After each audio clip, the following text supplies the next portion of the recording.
You actually were more aware. You were actually aware that Detective Long was the Metro detective on this case as early as 2004. I didn't start it until 2006, so I just knew he was an investigator assigned to the case when I. This is a good little report right here, and I got some thoughts that I want to share with you guys in a few about this. But this cop right here is speaking on Biggie and Pac and Diddy and Keefe. So this might be the first testimony that we get to hear, like, everybody all in one. I got there. I see. So as of 2006, you would have been aware that Detective Long was the investigator from Metro? Maybe 2006, 2007, when we decided to come out to Vegas and gather intel on the Tupac case, just for investigative reasons. Okay. And with regards to your participation in the task force, was there a name for the task force? Christopher Wallace Task Force. Okay, so it's Christopher Wallace Task Force. And you first contact Mr. Davis on, looks like November 21st, 2008. Is that about right? I don't remember the dates, but... Okay. Now, in terms of your, you're saying, though, that your review of the evidence in preparation for today's, or your reports in preparation for today's testimony just consisted of the DEA 6 form? Yes. Now, at the time of November 21st, 2008, you and Greg Kading are the ones who initially contacted Mr. Davis, right? You didn't do it by yourself. No, me and Mr. Kading. Okay, and you basically advised him at that particular point that, you know, he was potentially looking at an indictment for narcotics. Is that right? Something to that effect, yes. Yeah. And once again, you're doing this because you are targeting Mr. Davis because you believe he may have been a suspect in the Biggie Smalls murder. Yes. Okay. Now, at some point, I would assume in the future, you're going to tell all of us that he was no longer a suspect in that murder, right? That is correct. You found information that were indicating that the car that was potentially the car used in the Biggie Smalls murder was not his vehicle. Maybe somebody else was there. And there were some issues with regards to his location that he wouldn't have been the one to be the shooter in the case. Whatever the reasons, I just know he wasn't involved in the Biggie Smalls murder. Okay. And then with regards to your conversation with Mr. Davis, when you had that conversation at his home, you talked about being in the, I guess, the garage of his home at Rancho Cucamonga. Is that what it was? I forget the city, but it's southeast. Okay. That's where he lived at the time. And you had at some point told him that maybe he should retain an attorney to handle the issues because he was going to be dealing with the United States Attorney Timothy Steele, right? You remember having that conversation with him? I don't think we threatened him or anything like that. We just advised him that, hey man, we got some information, we got some things that you were involved in, and we need to talk to you. So we need to meet with you, with your attorney, at the AUSA's office. Now, at the time that you had that conversation with Mr. Davis, you advised him that not to bring his attorney, which would have been Edie Fall, to that conversation, right? No. You advised him to actually bring this other attorney, Wayne Higgins, that would have been a brand new attorney for Mr. Davis, correct? No. I didn't even know Mr. Higgins in just a moment. Now, in terms of your, the meeting, Mr. Higgins shows up with Mr. Davis, and then there's a conversation between Mr. Higgins and C. Wright regarding the proffer agreement, but that wasn't with you being present in the room, fair? No. I wasn't Okay. present. Now, you had, though, at some point being informed that there was a proffer agreement, and then there was follow-up interviews that occur as a result, right? That's correct. So this is just not one interview. This is multiple interviews. Yes. Now, can you tell us, for instance, how many interviews there were? That I was involved in, the first meeting at his house in the garage, the first meeting with the AUSA, and then the meeting at Wayne Higgins. But mind you, like I told you, I flew to New York with Mr. Davis. So we were out there for 3 or 4 days. I'm talking more about specifically the actual meetings in which you're sitting down and asking questions of Mr. Davis. 2. So that would be the initial meeting with United States Attorney C. Wright in the room. And then the second meeting was, I'm sorry, Ed. I want to go ahead and add my thoughts real quick to this. This is an interesting testimony right here. I'm pretty sure that once I start streaming on the other platforms, we're probably not going to be able to get through this because I know that people on TikTok, they, no offense, I got a pretty cool following on there, but the attention span on TikTok is just interesting.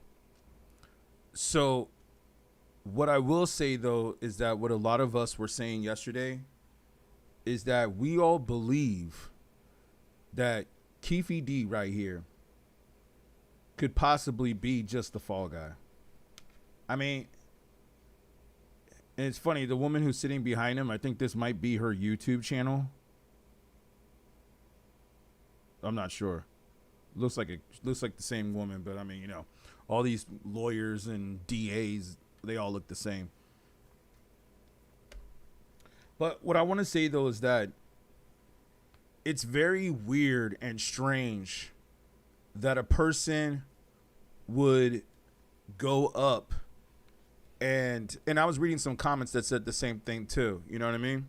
Like, it's really strange that a person such as Keefe D would go up and snitch on himself, basically. Like, he basically put himself in incarceration.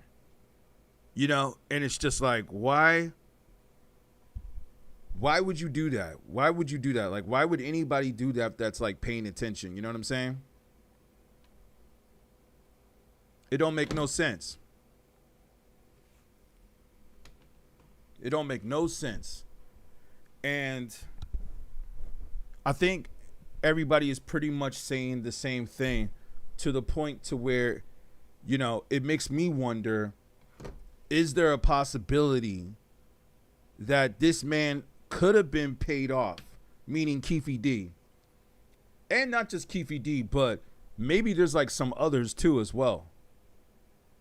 Could they have been paid off to basically snitch on themselves and are basically, you know, I'll probably go a little deeper on this topic a little bit later.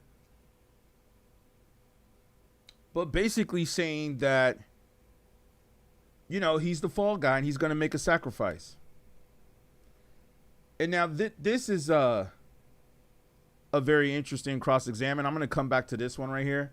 But I think I want to just try to play this clip real quick. Let me just get that one loaded up right here. And like I said, man, we're just getting started. So let's make sure that we get everybody up in here, if possible. At what time?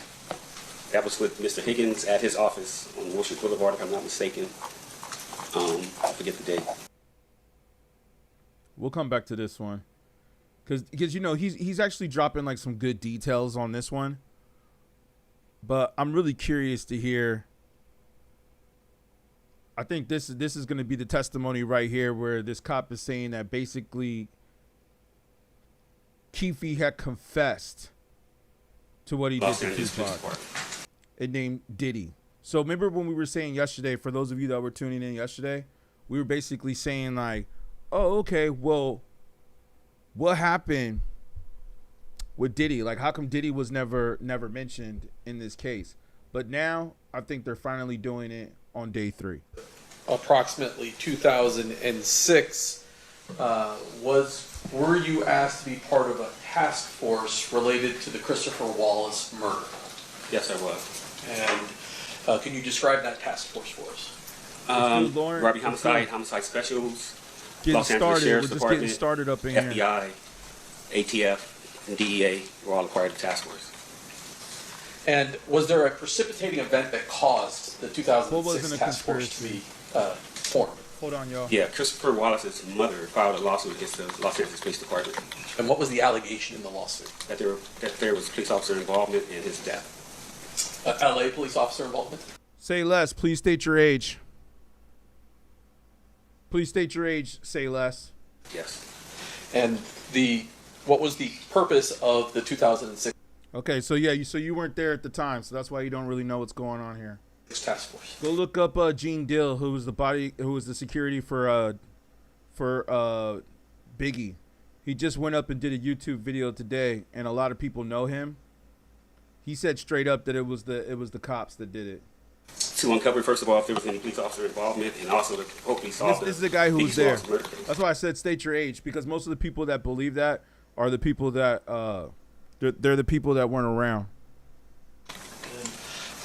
Now, by 2008, this...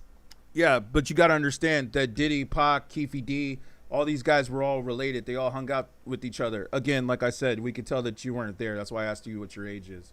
You weren't around at the time. That's why you think it was a gang war. You actually believe what the media is telling you, that it was a gang war that happened in Las Vegas on a strip with a bunch of cops that didn't see anything. That's what you believe. You know, like you've been what's the word they used to say back in the days? They used to say like you've been bamboozled. You know what I mean?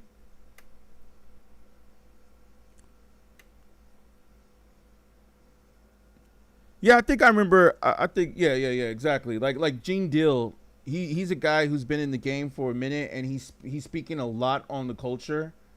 And the good thing about Gene Deal is that he basically, you know what I'm saying, like they asked him to come testify, and he turned it down. Now I don't know how he was able to turn it down, but he was able to turn it down. You know what I'm saying? Let me go through some of the comments. Make sure you guys are liking the video, sharing the video, so we can start getting some people up in here. But yeah, Gene Deal, he said today, they just put the video out like earlier today, and he said that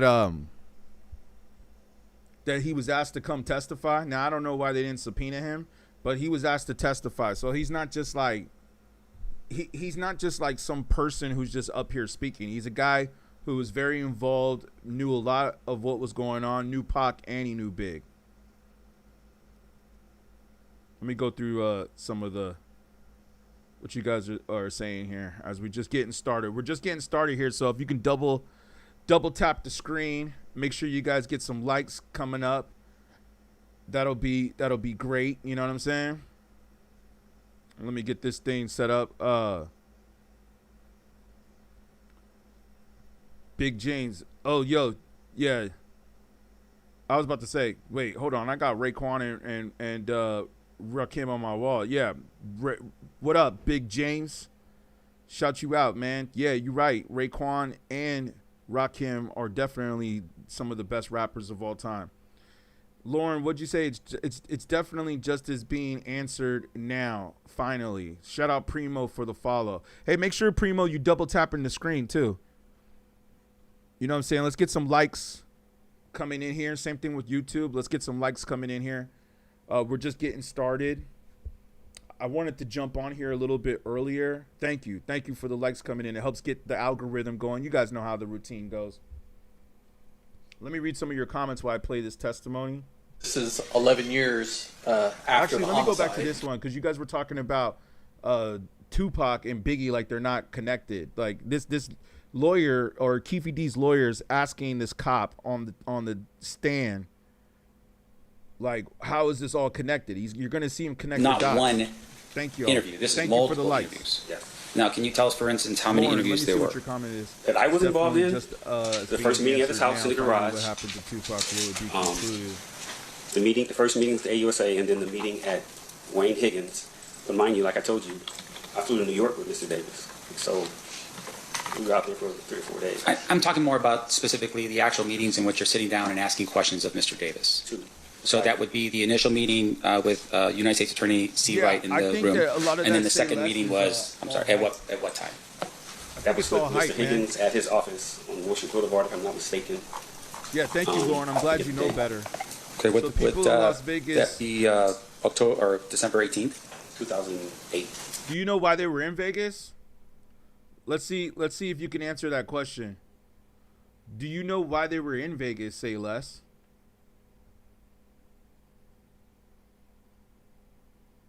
Why were they in Vegas? Can you say why they were in Vegas? And then I'll answer the question next after that.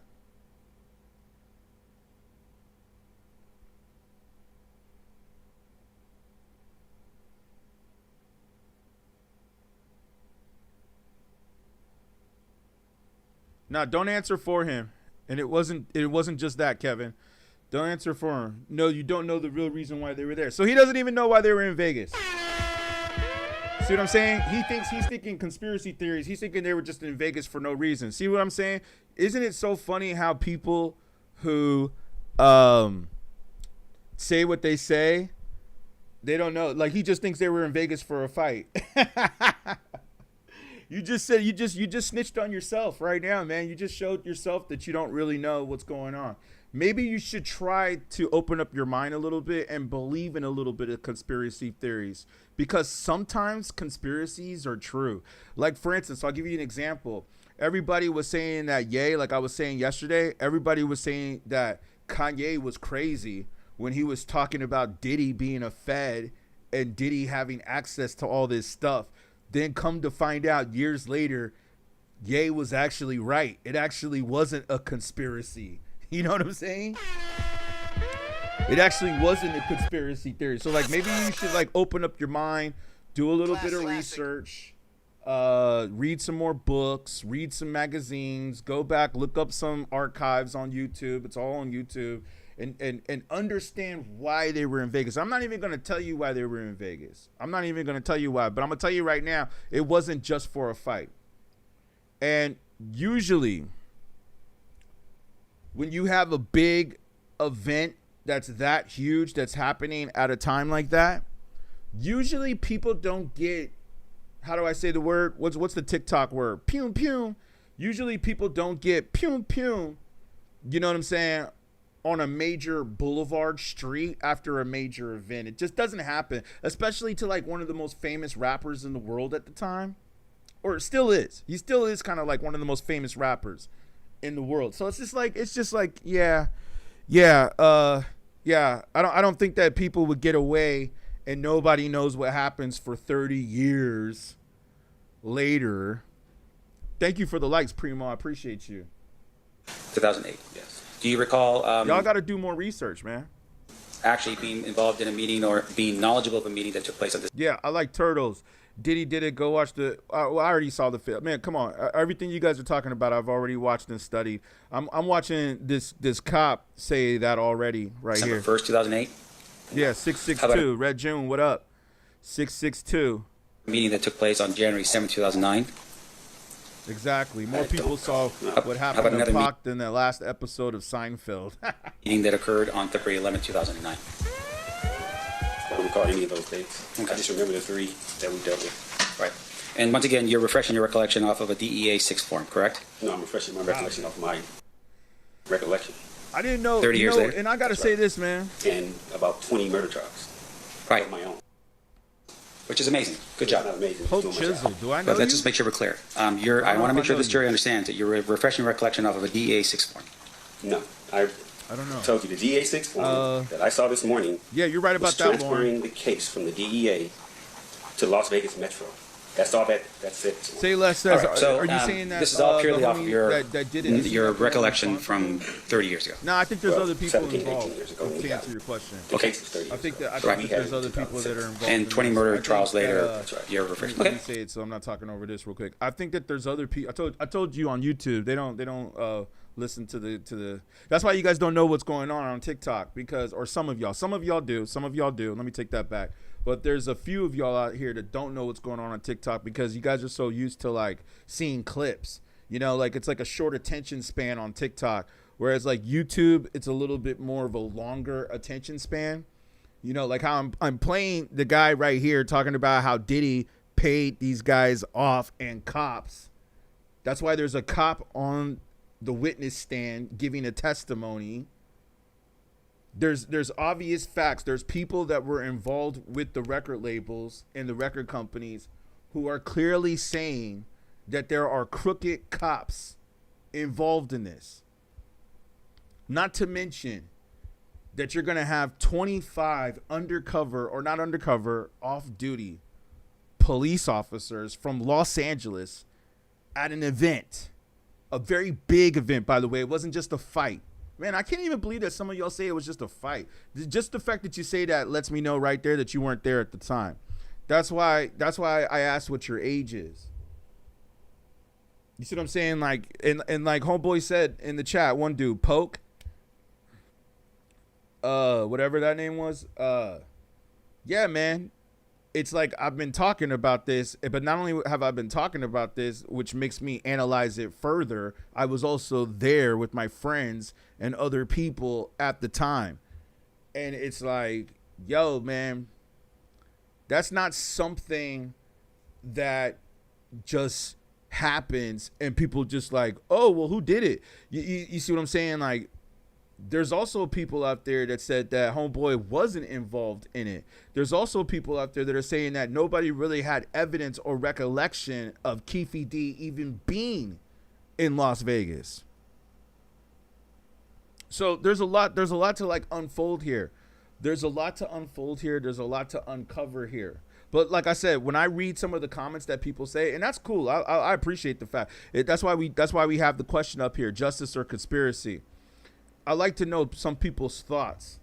But the fact that nobody was arrested, let's keep that in mind. That this is how I know that a lot of y'all weren't here in 95, 96, 97, 98, 99, not even listening to hip hop back then. Probably weren't even born yet. And the point I'm saying is that it's crazy, man, how you can just tell when a person says certain comments.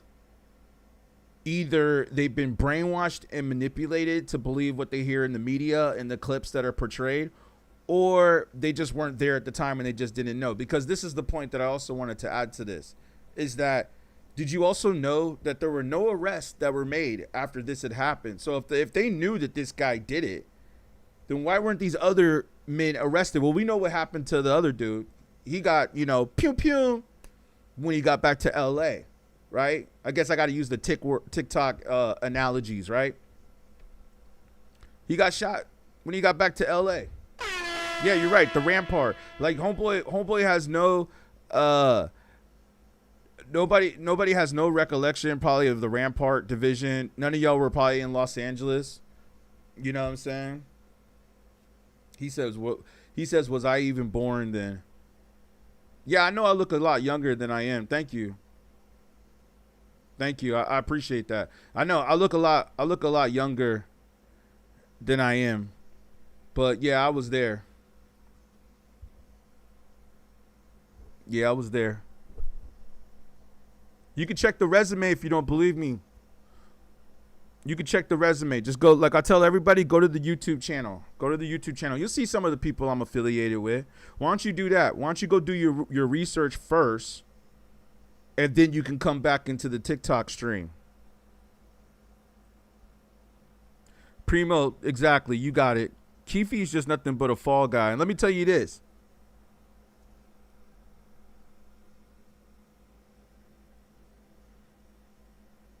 Hold on.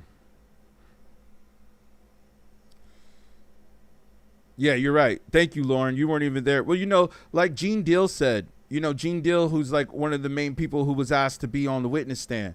Gene Deal even went on to say that even a fifth grader could figure this out, that the cops were involved in this. But, some people are just stupid, or some people just be trolling. They're either stupid or they're trolling. Either way, it's stupid.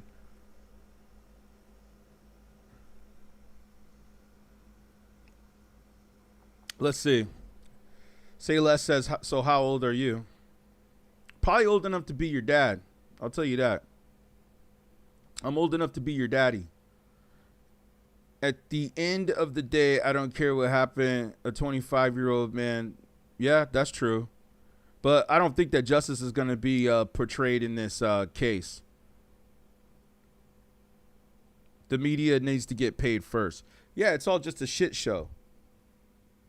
It's all just a shit show.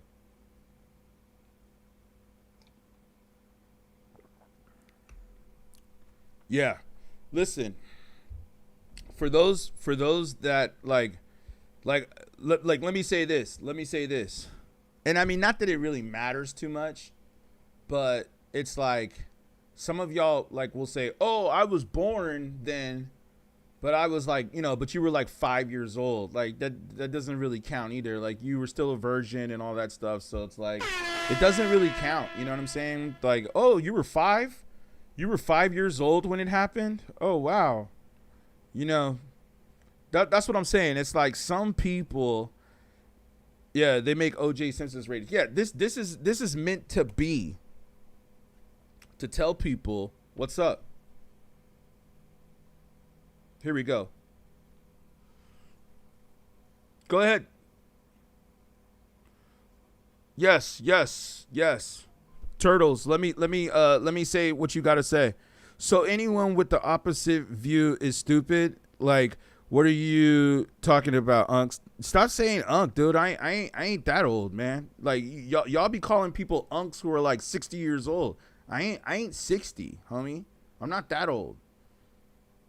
You know what I'm saying? Like, geez, man. I might be old enough to be some of your dads, but you know what I'm saying? I ain't an Unc. And let me answer your question. I didn't say I'm yeah.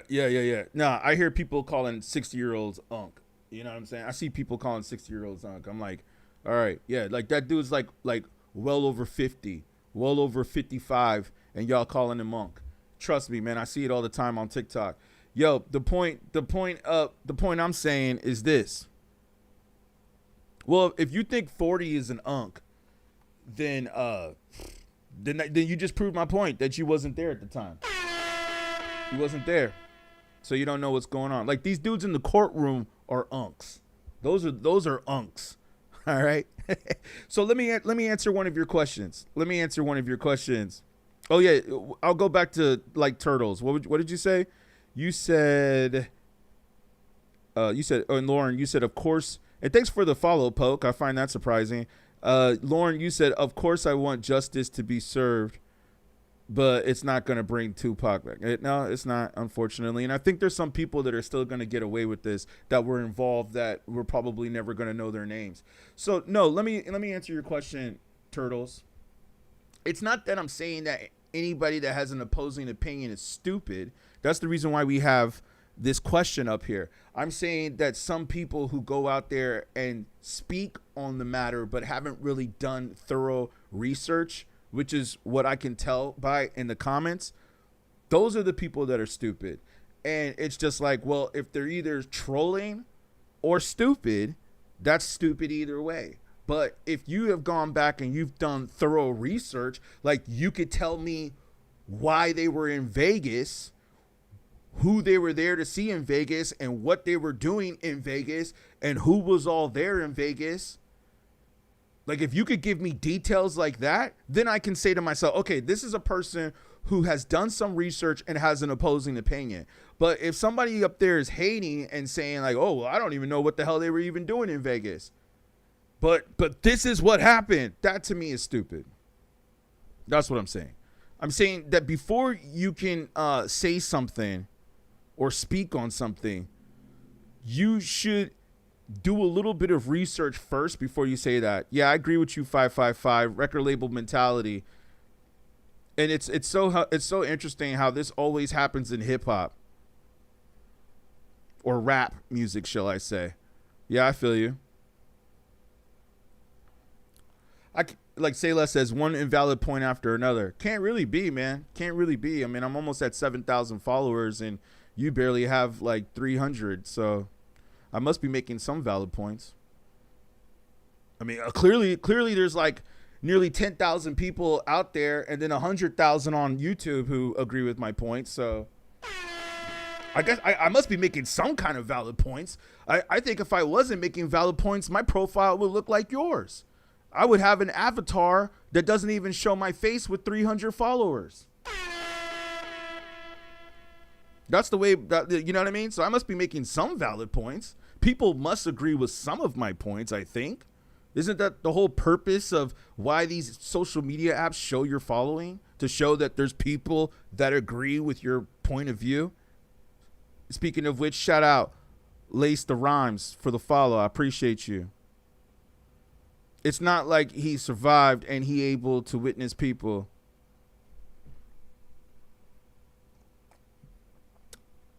Let me see what else people are saying. Nick Mag. Yeah. Craig was beginning to introduce as Pac's first artist. Yes, exactly. You're right, Nick Mag. See, now we got some people in here that have done some research. See, when you say stuff like that, Nick Mag, that lets me know that you might be a person who was studying this and who was around. Because some of these people don't even know who Mac is. You are folks not doing the homework. Yeah. Yeah, exactly. They don't do the homework, man. Alex Jones made some valid points too. Alex Jones made a lot of valid points, man. That's why he's back up and popping right now. You know what I'm saying? Alex Jones made a lot of valid points. They forgot that Keefe had immunity in LA and not in Vegas. Yeah, you're right. I agree with you on that, Lace the Rhymes. I mean, you said, I mean, they took the same amount of time to solve the Grandmaster J. You mean not Grandmaster J, you mean Jam Master J from Run DMC, Lauren. Grandmaster Flash was a homeboy from Furious 5. Oh, okay, so you stay in Vegas. You were 9 when this happened. All right. Yeah. Yeah. That's what I'm saying. Like, I was there during this time. I know all these rappers. I know all these DJs. Yeah, Jam Master Jay, rest in, in power. You know what I'm saying? Great people, man. Run DMC, one of the greatest hip hop groups of all time. So that's the point I'm making here. It's like, it's good, but it's good that you guys do your research. You're right. Like, KRS-One, one of my favorite rappers. I don't even know if I can say this on the stream because, they flag you when you say certain words, but he'll say stuff like, if you wanna like get away with doing, or get away with, you know what I'm saying? You want to get away with something? Do it to a rapper. Do it to a rapper. The government ain't gonna care. The government does not care what you do to rappers. They don't care. As a matter of fact, it almost seems like, I don't know if you guys seen a pattern, and this is what I'm trying to say. This is why I know that some of y'all haven't been around the block. I know some of you have, but some of you haven't. The reason being, they haven't cared for 30 years until now. Exactly.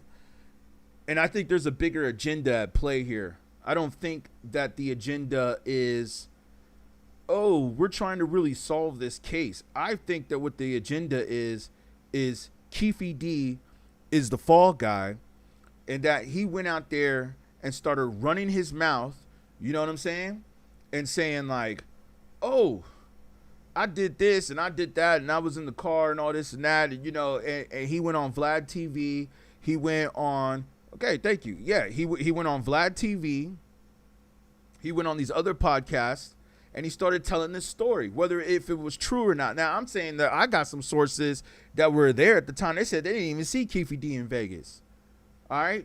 But it's almost like we got a little bit of a, like, I don't know if I could say it. See what I'm saying? Like I could really go deeper down this rabbit hole and tell you guys some real things. Like, you want me to get my Alex Jones on? I could get my Alex Jones on.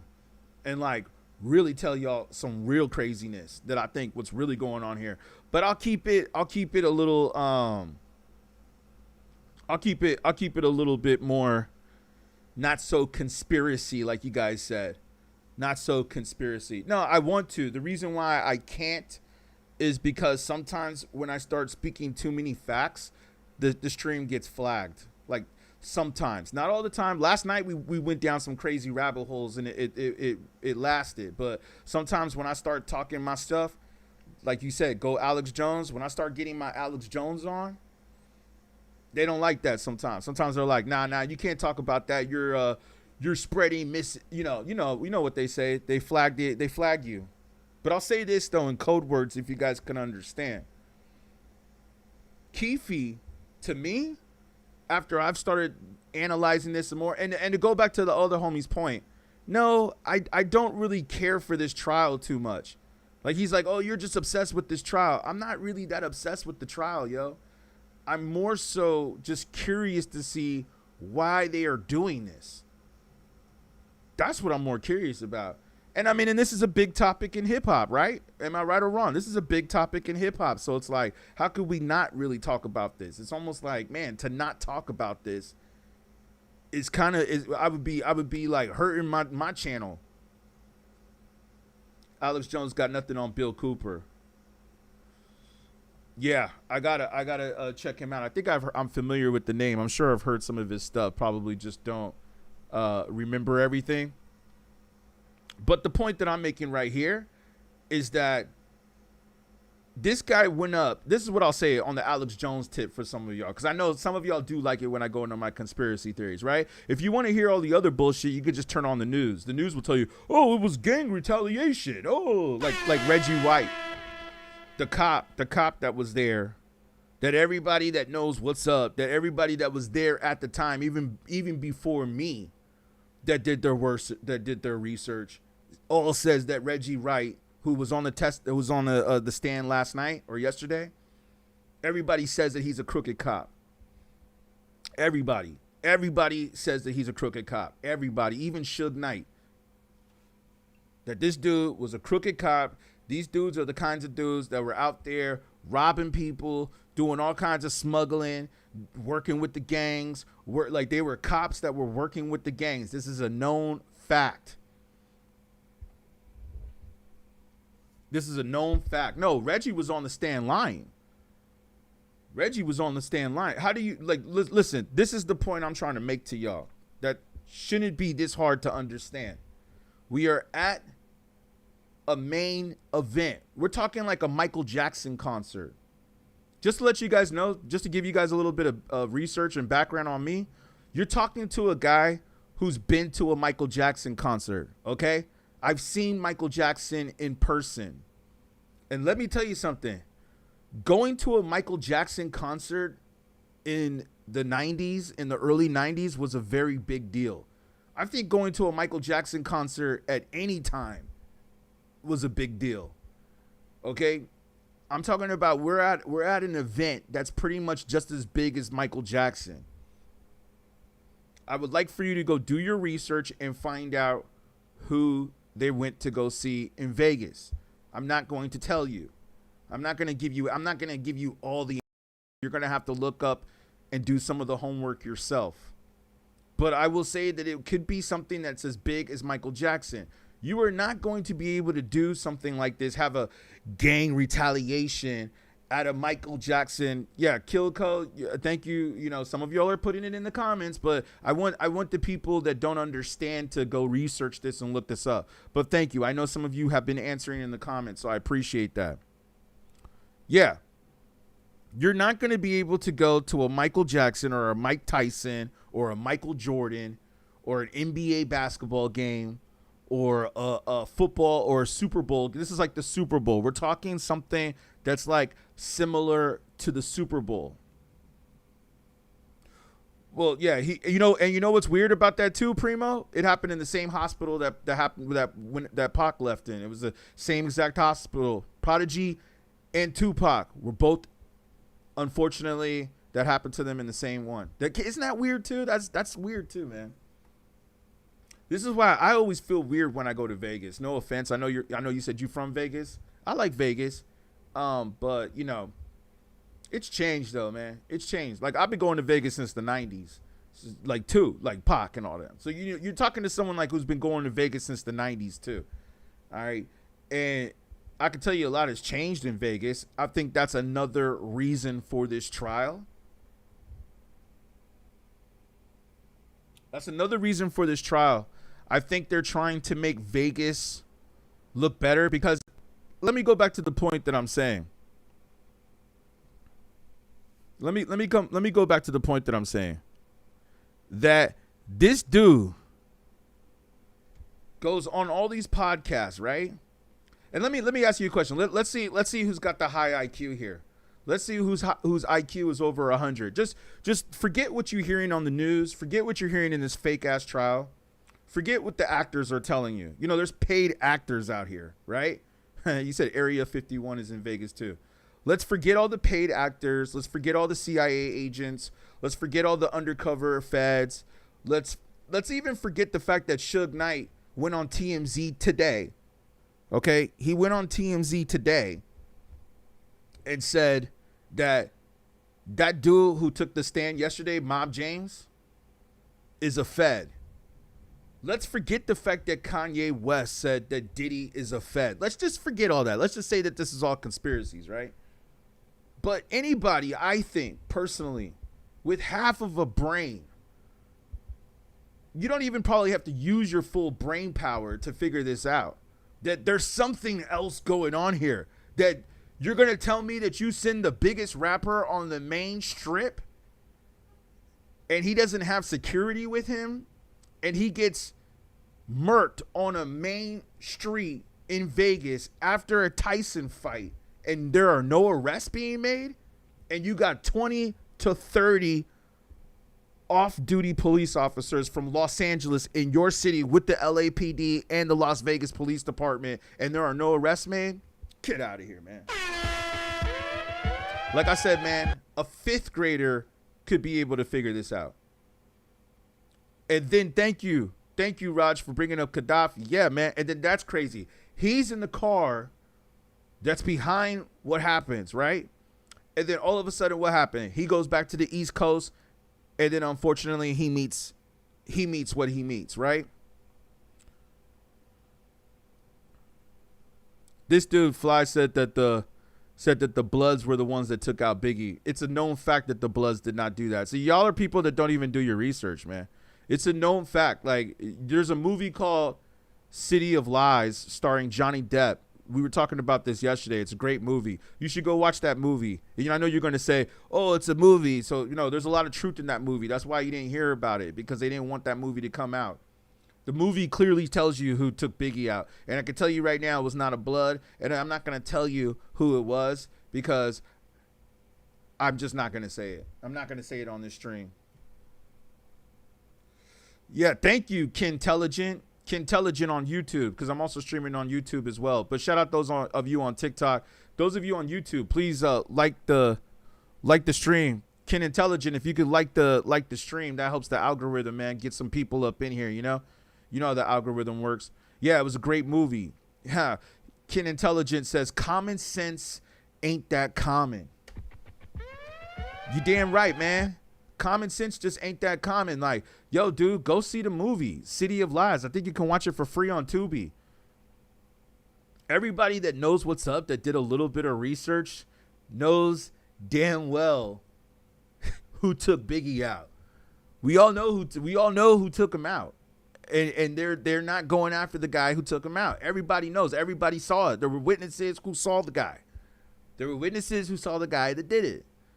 Thank you for the like. Appreciate you, fam. Yeah, appreciate you, Kintelligent. Yeah, they know who did it. You know what I'm saying? And the police don't go after it. What do you think? And this dude told me to go check out a neck bone interview. Why don't you go listen to Biggie's mom when she was here? I would rather listen to what Biggie's mom was saying. Did you listen to Biggie's mom? Biggie's mom said different. I'm willing to believe Biggie's mom over Neckbone. You know what I'm saying? Yeah. Go listen to Biggie's mom's interviews. Go listen to the detective that was on the case. The detective on the case straight up told you who isn't here anymore. You know what I'm saying? This is what you guys got to realize, man. And this is another thing. I'm glad I just remembered this. There's a lot of key points and key members who were involved in this that are no longer here, or that are in jail, that are incarcerated. Let's put that into consideration. Most of the people who were really involved in this, I'm talking about like key eyewitnesses that were really digging beneath the surface and really looking into this, a lot of them are either gone or they're incarcerated. That right there should make you like, what was it the Arsenio Hall used to say? I'm going to start doing Arsenio Hall's thing on the streams, because I see a lot of y'all, like you said, Kintelligent, common sense ain't that common. Things that make you go, For those of us that were around in the 90s, remember when Arsenio Hall used to do that? Things that make you go, that's interesting. Everybody that was really key witnesses that were there, that were on the street, except for allegedly Keefe D, even though he's gone up on podcasts and said it, that he clearly was there, even though other witnesses say they never saw him there. But other than Keefe, everybody else who was there is either gone or in jail. I'm talking about the people that were in Vegas, but yeah. Or that were on that street, and that saw what happened, or that knew what was happening, that were there.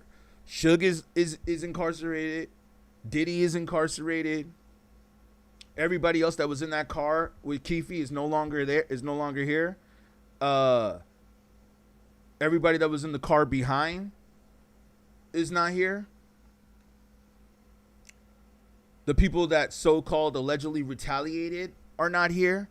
The cop who was investigating. This is the Alex Jones part right here, man. All right, feel ya. The streets know. The streets know what? Back in the 90s, the detective that was looking into this Poole, right? That was his name. The detective that was looking into this, he's not even here. And he was the one that went out there to say that he believes that there was a straight conspiracy going on with this. And not only did he know that there was a straight conspiracy that was going on with this, he also said that he believed that the police department, meaning the LAPD, Los Angeles Police Department, was involved in both of these rappers' demise, Biggie and Pac. It's pretty crazy, man, when you really go down the rabbit hole and you think about it. But to go back to the point that I was saying, because I know some of y'all want to hear the my Alex Jones take.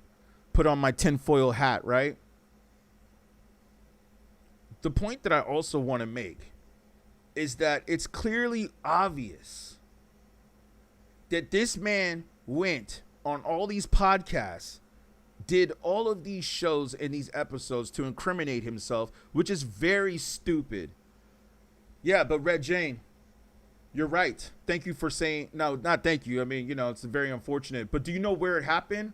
Why don't you put in the comments, Red Jane, where did that happen to Poole? Do you know where it happened at? That's where the story gets even stranger, that they put that in the movie. Exactly. Thank you, the real Speedy. He apparently, thank you. Everybody go into the comments. And for those of you on YouTube, you can read it on the screen. Go read the real Speedy's comment. Now, are you guys going to say that that's a little weird? That's where he all of a sudden... You guys just believe everything you hear on the news, huh? Can you guys answer yes or no? Do you just believe everything you hear on the news? Do you guys believe everything you hear on the news?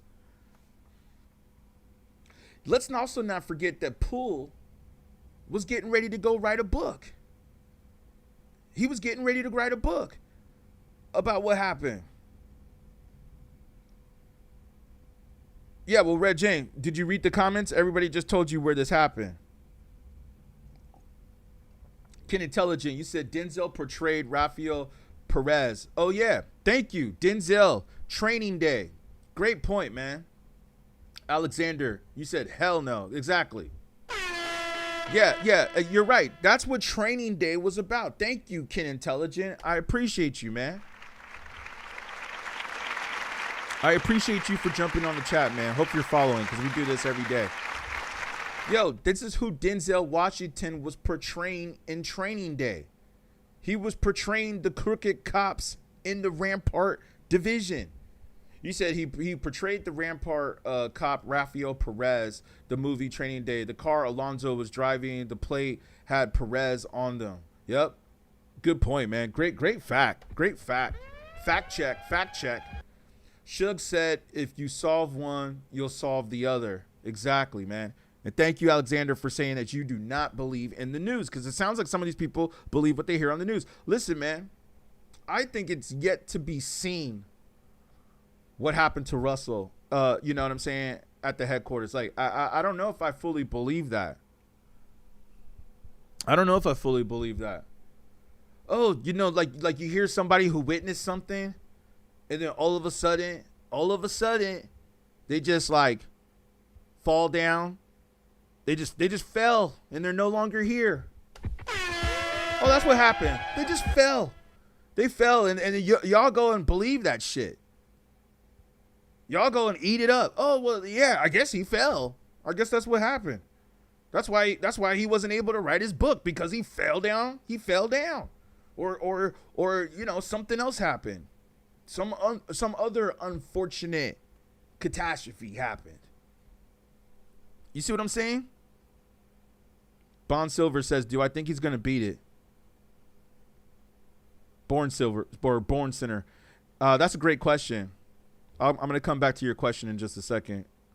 This always happens when someone comes close to revealing the truth. They are silenced mysteriously. Thank you, Raj56 Dose. We have an intelligent person. I know a lot of y'all others are intelligent too. We have some intelligent people in the chat. Thank you. One person got mad because I was saying it's stupid. No. It's just like, thank you. We have an intelligent person. Yeah, someone, like, there's always something that just happens mysteriously. Like, oh, this person was supposed to, Nipsey Hussle was supposed to speak with the mayor the following day about the Bloods and Crips getting together and uniting in Los Angeles. Oh, but then all of a sudden, Nipsey's not here anymore. Isn't that interesting? And South Central goes back to becoming a shithole again. You know, you know what I'm saying? Like, I be in LA, man, and I be in South Central and stuff. And it's like, I remember when Nipsey was around. You see, that's what I'm saying, man. Like, y'all don't really know the hip hop, man. Like, I was working with Nipsey and his peoples, all right? And I'm gonna tell you like this, man. OG Wayne, thank you for the follow. When Nipsey was around, I could see that the streets of South Central were changing. Thank you for the likes coming in on YouTube. Appreciate y'all. I could see the streets of South Central were changing, and they were getting better, and it was getting cleaned up. I'm a key, like, I have key evidence of this. He was definitely making it become more of like a business place. Like that was Nipsey's goal. He wanted South Central to be a place where, for lack of a better terminology, that white people could come to do their shopping and feel comfortable and feel safe. All right? He was changing the hood and making it a better place and building businesses up there. And also, to top it off, black-owned businesses, which is very important because we don't have a lot of those really flourishing like we should. Especially the fact that we create the culture for everything. Right? Everything, including rock and roll. Let's not forget, we also invented rock and roll. And I gotta tell you, man, after Nipsey, like that actually like hurt me, dude. Like I was like, I think I even shedded a tear. I think I even like shedded a tear after that. You know what I'm saying? I don't usually cry or shed tears when things like this happen, especially for rappers and stuff. I'm like, well, that's what you was talking about. So, but like with Nipsey, nah, man, that one hit different. And I gotta say that after that happened, unfortunately, I saw the change in Los Angeles, man. I saw Los Angeles go back to the ghetto that it was, and everything fell apart out there. And it's back to the way it was. It's really sad. It was really changing. The area was changing, man. But now you go over there, it's back to the same old bullshit, man. So it's just interesting how when someone's like building up the community and changing things up and making things better, all of a sudden, and that's what people are saying about Pac, that he had that power too. You said, go listen to the Dozer Files tapes, Ken Intelligent. I will if I haven't already. I mean, I know I've listened to a lot of tapes and a lot of things, but I'll make a note of it right here. I'm going to save it. I'll put it in my file. Like, because you guys do give me some good ideas here too, time and time. So I just let you know, I do go and I make notes of it. So I put it in my notes right here. Yeah, the Dozer File is a collection of detailed records, papers, and documents about one specific person, group, or topic. People use I'm not sure if I'm pronouncing it right, but the dossiers in law, police work, news, and business to keep all facts in one neat place. Sounds about right. Yeah, you're right, Colleen. Thank you. See, we got some people, we got some real people up in here. Didn't someone get the stand today and mention Diddy paid for it? Well, yeah, I mean, Keefe said that in the Vlad interview. And thank you again, OG Wayne, for the follow. Yeah, Keefe said that in the Vlad interview. And I love that point that you brought up, too, Ken Intelligent, about Denzel Washington playing that crooked cop in the Rampart. I mean, Rampart was so crooked. You know what I'm saying? They were so crooked, dude. The powers that be do not want unity, so people get silenced for trying to bring peace. Yes, bring peace and bring businesses together, too. Nipsey was trying to give a facelift to Compton. You mean South Central, but yeah, Nipsey was from South Central. I feel like This is all a distraction. I agree with you, Maximum. Thank you, 9L Brett, for the fingers, man, for the finger. I appreciate you for the coins. Melody, shout you out for the follow. Thank you. Been going on for years. Bad as COINTELPRO. Yo, and that's the funny thing, too. When you do the Google research on the COINTELPRO, and we were talking about this last night, for those of you that were in the chat yesterday, the COINTELPRO, basically, they said it was going from like what? From like the 50s to like the 70s, the early 70s. I've been studying the COINTELPRO. Right before the birth of hip-hop. Hip-hop comes out in 73. But I believe 5 years later, hip-hop becomes mainstream. Now it's 1978 or 79. Sugar Hill drops, what is it? Hip-hop. The hippie to the hippie to the hip-hop. And you don't stop the rocking. You know what I'm saying? That's why we call it hip-hop. And so all of a sudden it's like, okay, the COINTELPRO allegedly ends their organization. We're talking about government officials, CIA intelligence, right? Claims that they end the operation after the birth of hip hop is announced. You're going to tell me that when you started having rappers like Run DMC, rappers that started getting big in the 90s, we got Eric B. and Rakim, we got Wu-Tang, which, by the way, I did a little bit of research on this. There's actually files that show that the government was tracking Wu-Tang Clan. Rapper's Delight. Thank you. Thank you, Melody. Rapper's Delight. Yes. How could I forget? I just know the lyrics sometimes, But yeah. Wu-Tang was being tracked by the FBI. Now, why? You know why? I think because when I was reading into this, I was like, well, why would they track Wu-Tang? They should be tracking these other dudes. We know they were tracking NWA. They told you about the letter that the FBI sent them, right? They told you about the letter. That was in the movie, right? But those of us that already knew this before the movie came out.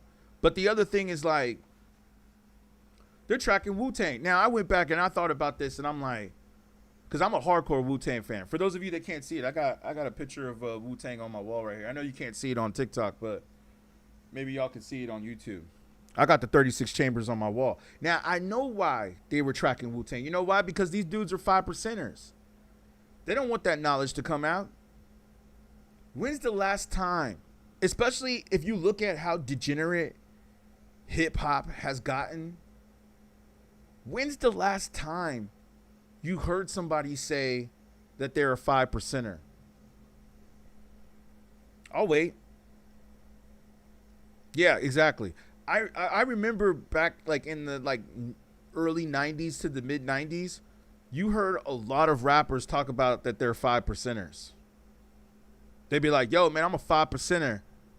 85% of the world is deaf, dumb, and blind. You know what I'm saying? There was a lot of rappers that were talking about it. Wu-Tang was not the only ones. I remember Black Moon. I remember Onyx, Smith & Wesson. I mean, there's a bunch of them out there, man. There was a bunch of rappers who were talking about the 5%ers. And if you don't know what the 5%ers are, again, please go do your research and look that up. Yeah, Rakim, you're right. 5%ers, man. You don't hear about 5%ers no more. Because you know why? They didn't want them talking about that shit in hip-hop. They're like, nah, man, we don't want you talking about 5%ers. And especially, can I say the other word? No, I can't. I'm not even going to try it. I'm not even going to attempt to say it. We're just getting this stream started. We'll wait a little bit when I start cooking. Then maybe I'll start dropping some names. But for right now, I'm going to keep it a little censored. They were like, man, we don't want these rappers talking about the Nation of Islam. No. I'm gonna say that one later. But yeah, they don't want rappers talking about that. They don't want rappers talking about 5%ers. No, you know what they want the rappers talking about? Yeah, you're right. Brand Nubian, thank you. Poor Righteous Teachers, Brand Nubian, Big Daddy Kane, Rakim. The list goes on, man. Thank you. I'm glad you know your research, Red June.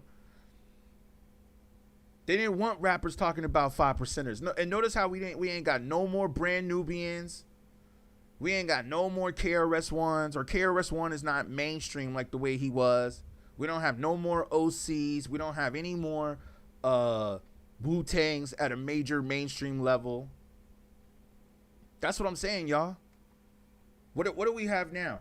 We got these rappers that are talking about the same shit in their music over and over and over and over again. And all they talking about is getting money and pew pew to other rappers. Pew pew pew pew pew. I get money. I gets money. Pew pew pew. I gets money. I gets money. Pew pew. I take your girl. I take your biatch. I take your biatch. I gets money. Pew pew pew. I take your money. I take your money. I'm talking about the mainstream, B. I'm not talking about what we got to dig for. I'm talking about what the tiny hats push. That's what I'm talking about. Try to follow me. Try to follow the conversation. Keep up with us. We're talking about what the mainstream push is. We're talking about what's signed to UMG. Thank you, brother, for the coins. I appreciate you. Thank you. We're talking about those that are pushed by the mainstream corporations. And there's only three mainstream record companies or entertainment companies because they run the movies too. That's Warner, Sony, and Universal. That's what we're talking about here. I'm not talking about Boldy James and all the other, and Conway the Machine and Westside Gun and Griselda and all that stuff. All that stuff is dope. I love all of it. I'm not talking about that. Let me tell you something, man. Is Westside Gun getting as much promotion as, say, Lotto or Ice Spice? Does West, let me go to Spotify right now. Even though I don't really believe in Spotify anymore, I believe that Spotify fakes streams. You know what I'm saying? I don't think the streams are real anymore on Spotify. That's my theory. I don't think it's real. I think that they inflate the streams. But I'll go to Conway because I like Conway. And shout out to Conway, man. Met him a couple times. He's a cool dude. Conway the Machine.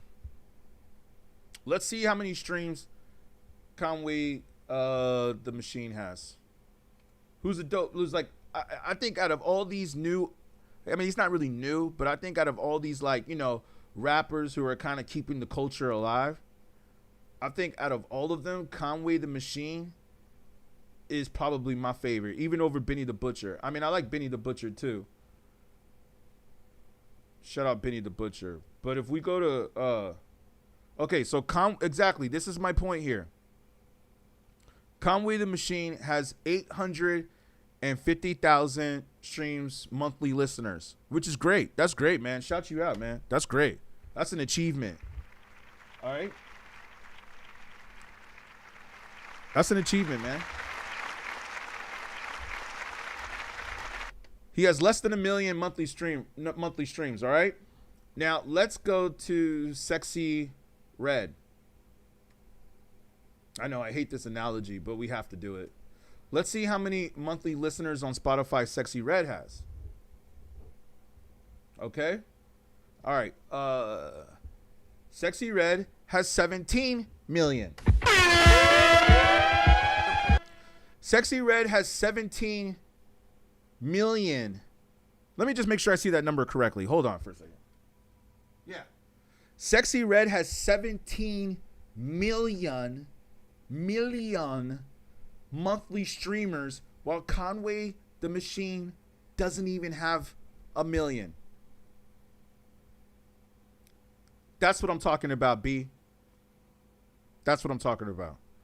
And how is it that a woman who has songs that are like Sticky, What You Know About Me, featuring Glorilla, and yeah, Rich Baby Daddy, F my baby daddy, F my baby daddy, F my baby daddy. Heard no though, looking for them hoes, we looking for the hoes, hung with a bad bitch, That's what I'm saying, man. That's got 17 million streams or monthly listeners. Meanwhile, you have real rappers like Conway that doesn't even have 1 million monthly streams. That should tell us that there's a problem here. Let's look at Ice Spice. Ice Spice has 12 million. Are you telling me that Ice Spice has 11 million more monthly listeners than Conway the Machine? She's not even a rapper. She's not even a rapper. She even said that she wasn't even a rapper. She's an industry plant. This is what we're talking about here, ladies and gentlemen. We're talking about the machine. That's what I'm talking about. I'm not talking about like, oh, you gotta go dig a little bit. Man, who you talking to, dude? I've been digging since 1987. We ain't talking about digging right now. What we talking about is what's being pushed to the mainstream and what is being pushed to the youth. And what I got to tell you is that it's pretty crazy. Now, let me just look up another one. I know Boldy James is one that I got to like do more research on. I love Boldy James. Thank you for the likes coming in. I appreciate y'all. Boldy James is a real rapper. How many monthly listeners does he have? Okay, a little better. Almost 1 million. Almost 1 million. Let's look up Westside Gun. Because, you know, you guys always talk about Westside Gun all the time. I prefer Conway out of the Griselda camp. But let's look up Westside Gun. And we're just going off of numbers right now. 2 million. Okay, so Westside Gun is doing a little bit better than most of the underground rappers. So shout out to Westside Gun. Do, do, do, do, do, do, do, do, do. Do, do, do, do, do, do, do, do, do. Okay, so Westside Gun got 2 million monthly listeners, or over 2 million. Almost, we'll just round it off. 3 million monthly listeners. So Westside Gun is doing pretty good. All right, 3 million. But are we gonna really compare Westside Gun to Ice Spice? Like, let me ask you guys a question. Do you think that Ice Spice is a better rapper than Westside Gun?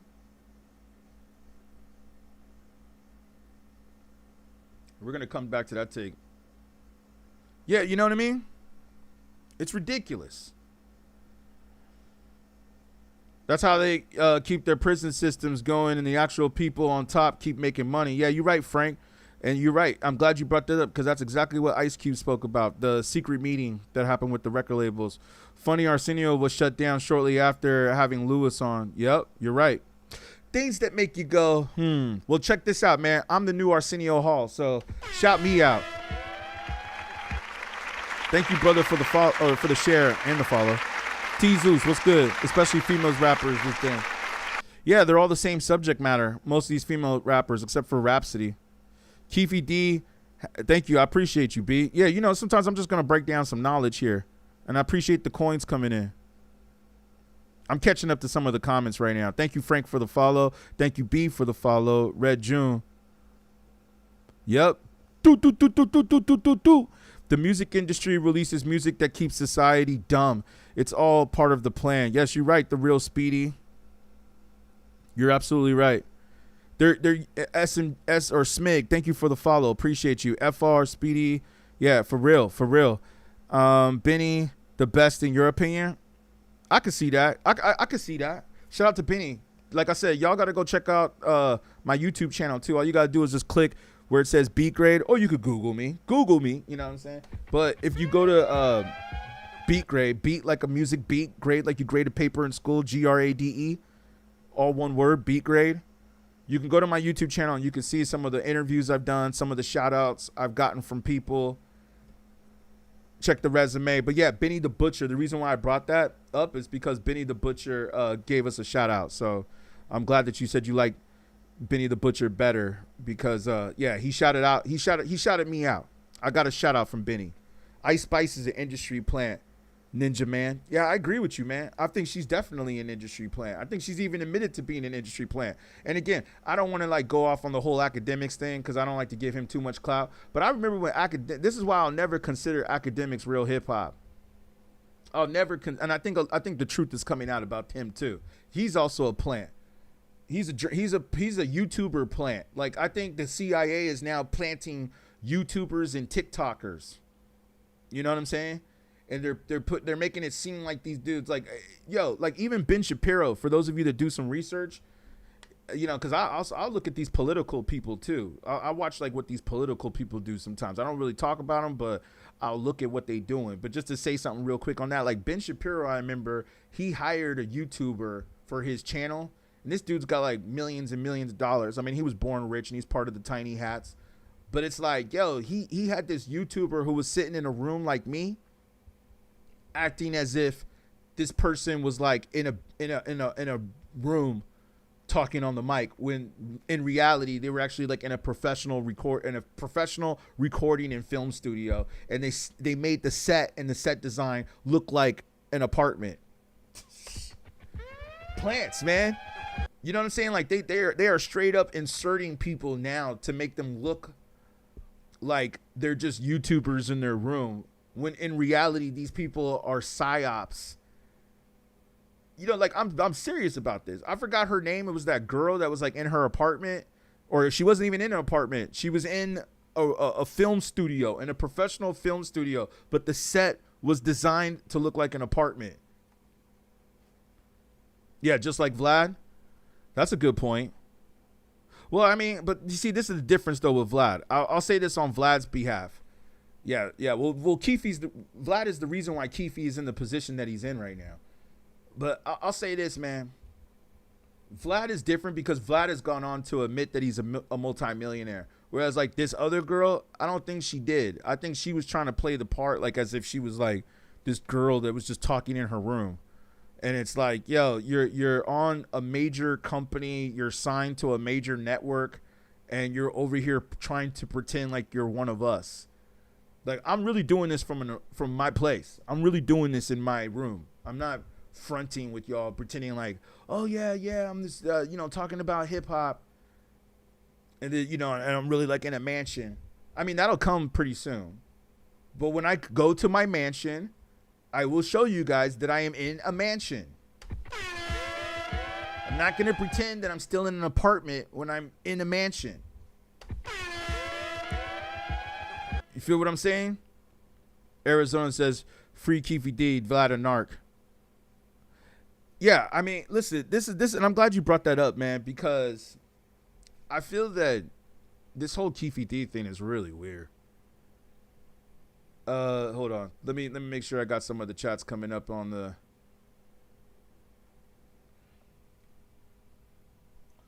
I heard some of that. What'd you say?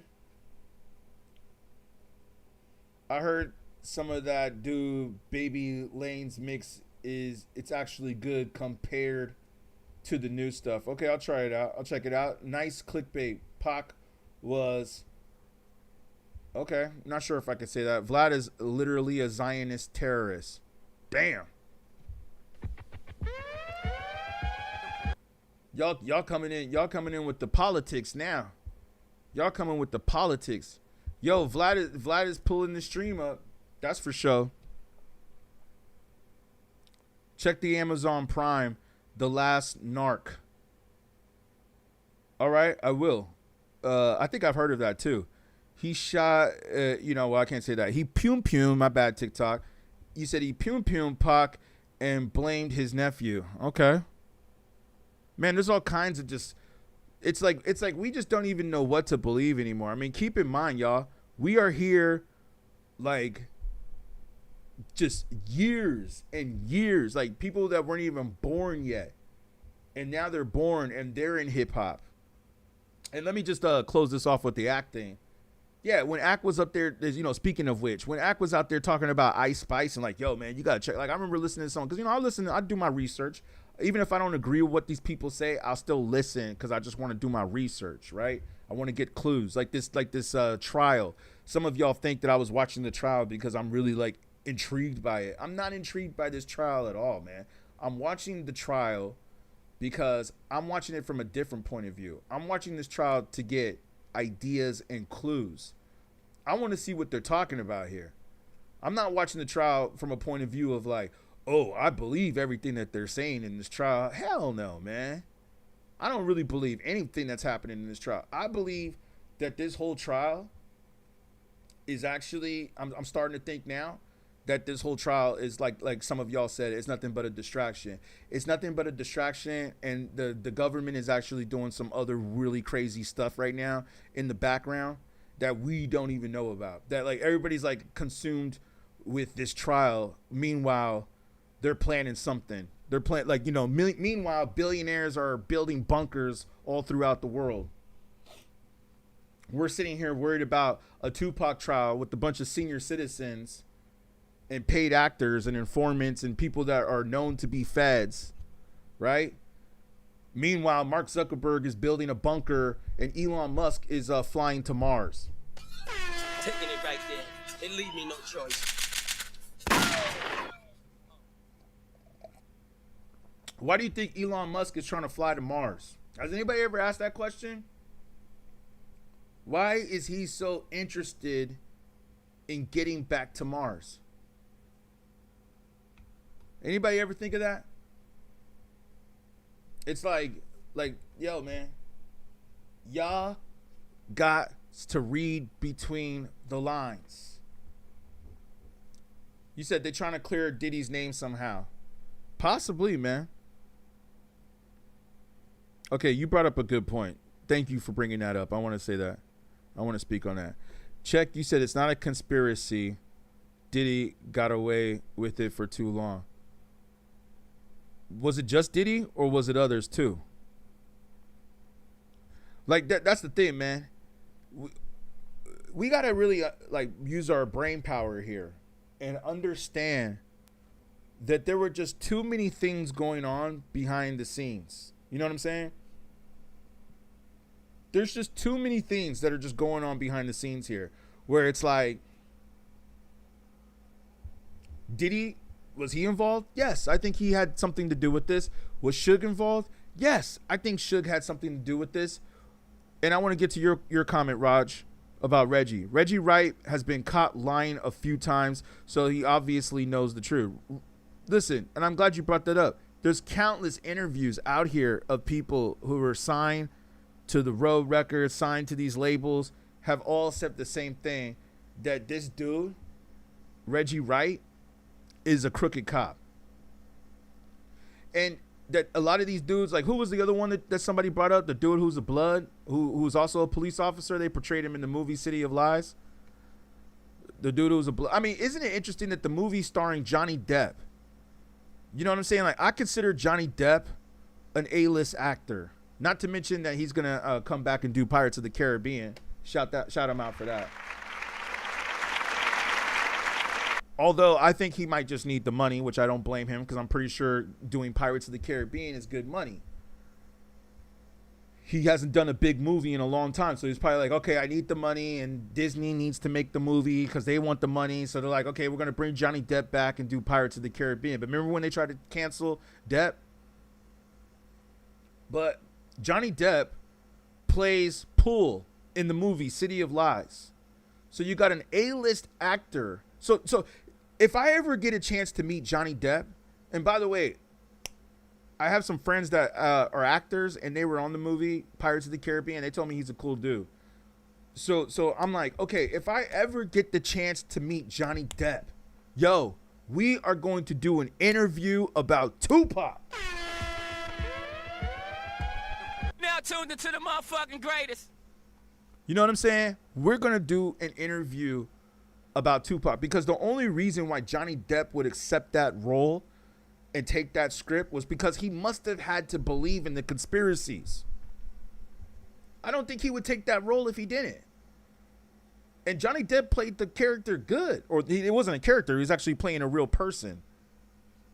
He played Poole good. Like it was like believable. Like when I was watching the movie, I was like, damn, Johnny Depp is like doing a good job, because I've watched the interviews of the real detective, so I know what I'm speaking about. You know what I'm saying? Yeah, I've watched the interviews of the real detective. So to see Johnny Depp portray Poole and the way he did it was like, damn, dude, this is like believable in a way. Like, I felt like Johnny Depp was like trying to solve the case.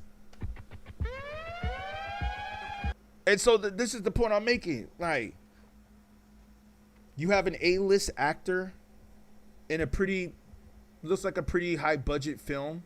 Forrest Whitaker was also in it too. Some other actors. And yet it doesn't come out, and it never went to the movie theaters. It was supposed to be in theaters because I was going to go see it. Yet it never hit the theaters. Y'all don't find that strange? Y'all don't find that a little strange? That they were like, nah, you know what? They went and they filmed a whole movie, wrote the script, filmed it, produced it, edited it, put it out, and then all of a sudden they were like, nah, straight to cable. As a matter of fact, it didn't even go to cable or Netflix. I didn't even see it on Netflix. I think I just got lucky one day and saw it come on TV when I was in Brazil, and then I had to watch it in Portuguese with subtitles. That was how I watched the movie for the first time. I watched it in Brazil in Portuguese with subtitles. I couldn't even watch the movie in English. But that's cool with me. I mean, I enjoy learning new languages. You said you heard Elon was thinking of seeing if it's possible. Well, it is possible. They discovered that there's water there. I can tell you right now, Raj, that there's a lot of, I can tell you right now from what I've heard, and I know you guys are going to say this is a conspiracy, but hey, that's why I do these shows. I heard that there's already people on Mars. There's already rich people that are on Mars. They already got scientists on there. They've already found statues. They found life. They found plants. They found water.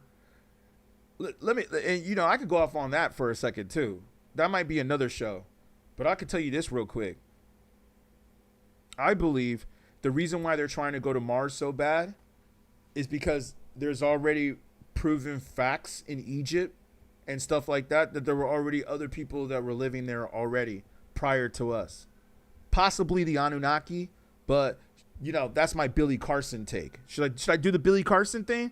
I know some of y'all want to meet Alex Jones. I could do the Alex Jones and the Billy Carson. I could do Alex Jones, Billy Carson for y'all.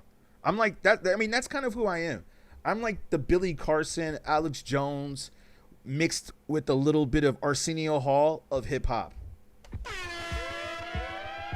That's what my show's gonna be about. Yo, Kim, what's good? You said, what about Quincy? Yeah, Quincy was crazy.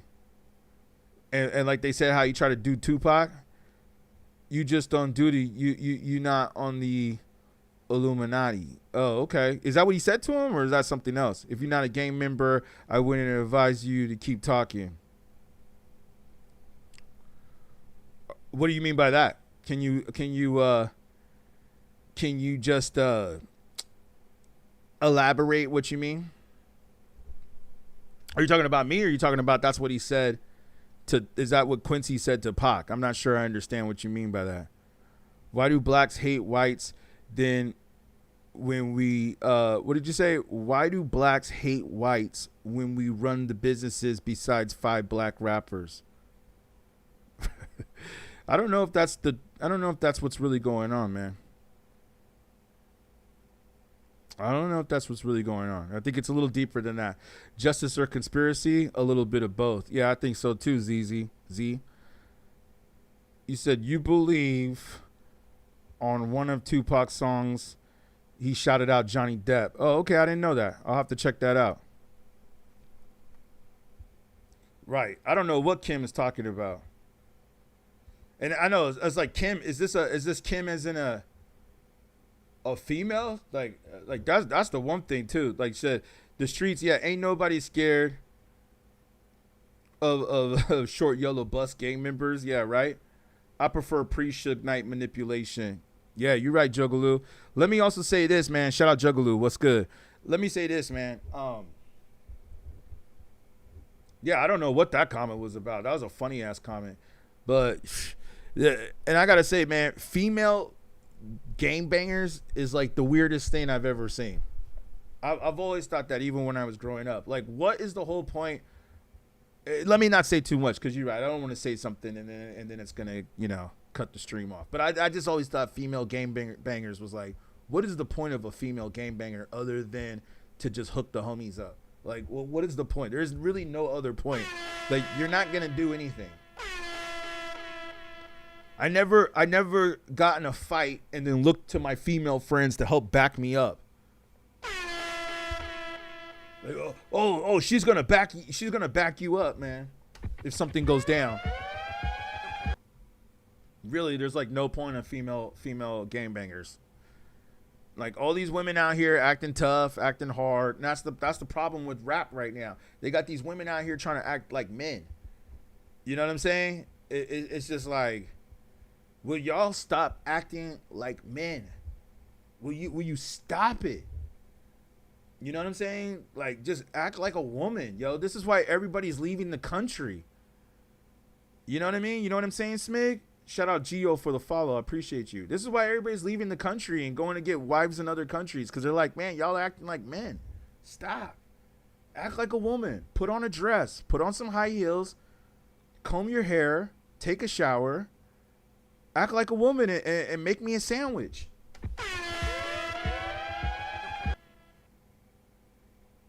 That's all. Not to sound too chauvinist, but damn, can you cook? Not to sound too feminist, or, well, you know, that's a whole nother talk. We ain't going to get into the feminism. Let's not get into that. I know some of y'all get mad when I talk about feminism. But, no, the only reason why I brought it up is because I think we had, like, a female gangbanger in the chat. What set you claim? She up here banging on TikTok. What set you from? What set you from? I didn't know. I remember when I was growing up, too, speaking on that real quick, before the internet. By the way, just to remind y'all, I know I look younger than I am, but I come before the internet. And I remember when the internet started coming around and, like, people would go on MySpace because, you know, MySpace was, like, the first real social media platform. And I remember people used to start gangbanging on MySpace. And I remember me and my homies used to clown that shit. We used to be like, yo, man, dudes be gangbanging on the internet? We were like, dudes be gangbanging on the internet? Like what do they do? They get on the internet and they're like, okay, yo, blood, like, yo, cuz. Wait, hold on. I mean, now that's normal, which is really strange. Now it's normal. But I remember like back, like before the internet was a thing, and we had like the first social media and people were getting on like where you from, cuz? Yo, Crenshaw Mafia. I'm looking at my Wi-Fi signal. I'm trying to get on the Wi-Fi and I see Crenshaw Mafia in my Wi-Fi. I'm like, yo, man, what's going on here? What's going on? Like, dudes be gangbanging on the internet? That was like, yeah, you Smig, exactly. You can't make this up. Like, that was like, where I come from, that was considered punk shit. Like, you were considered a punk if you was gangbanging on the internet. It's crazy, man, how times have changed. You know why? You know why it's like that right now? Because all the OGs ain't here. You see, that's the difference. At least I could say for the most part. I think when I was growing up, we had more OGs in the streets. Now it's like all the OGs are gone. They're all gone, man. They're all gone. So they're not here to like mold the youth and show them the code of the streets. You know, like that's one thing I'll say about this trial that's interesting to me is that you could tell like Suge said he ain't gonna snitch.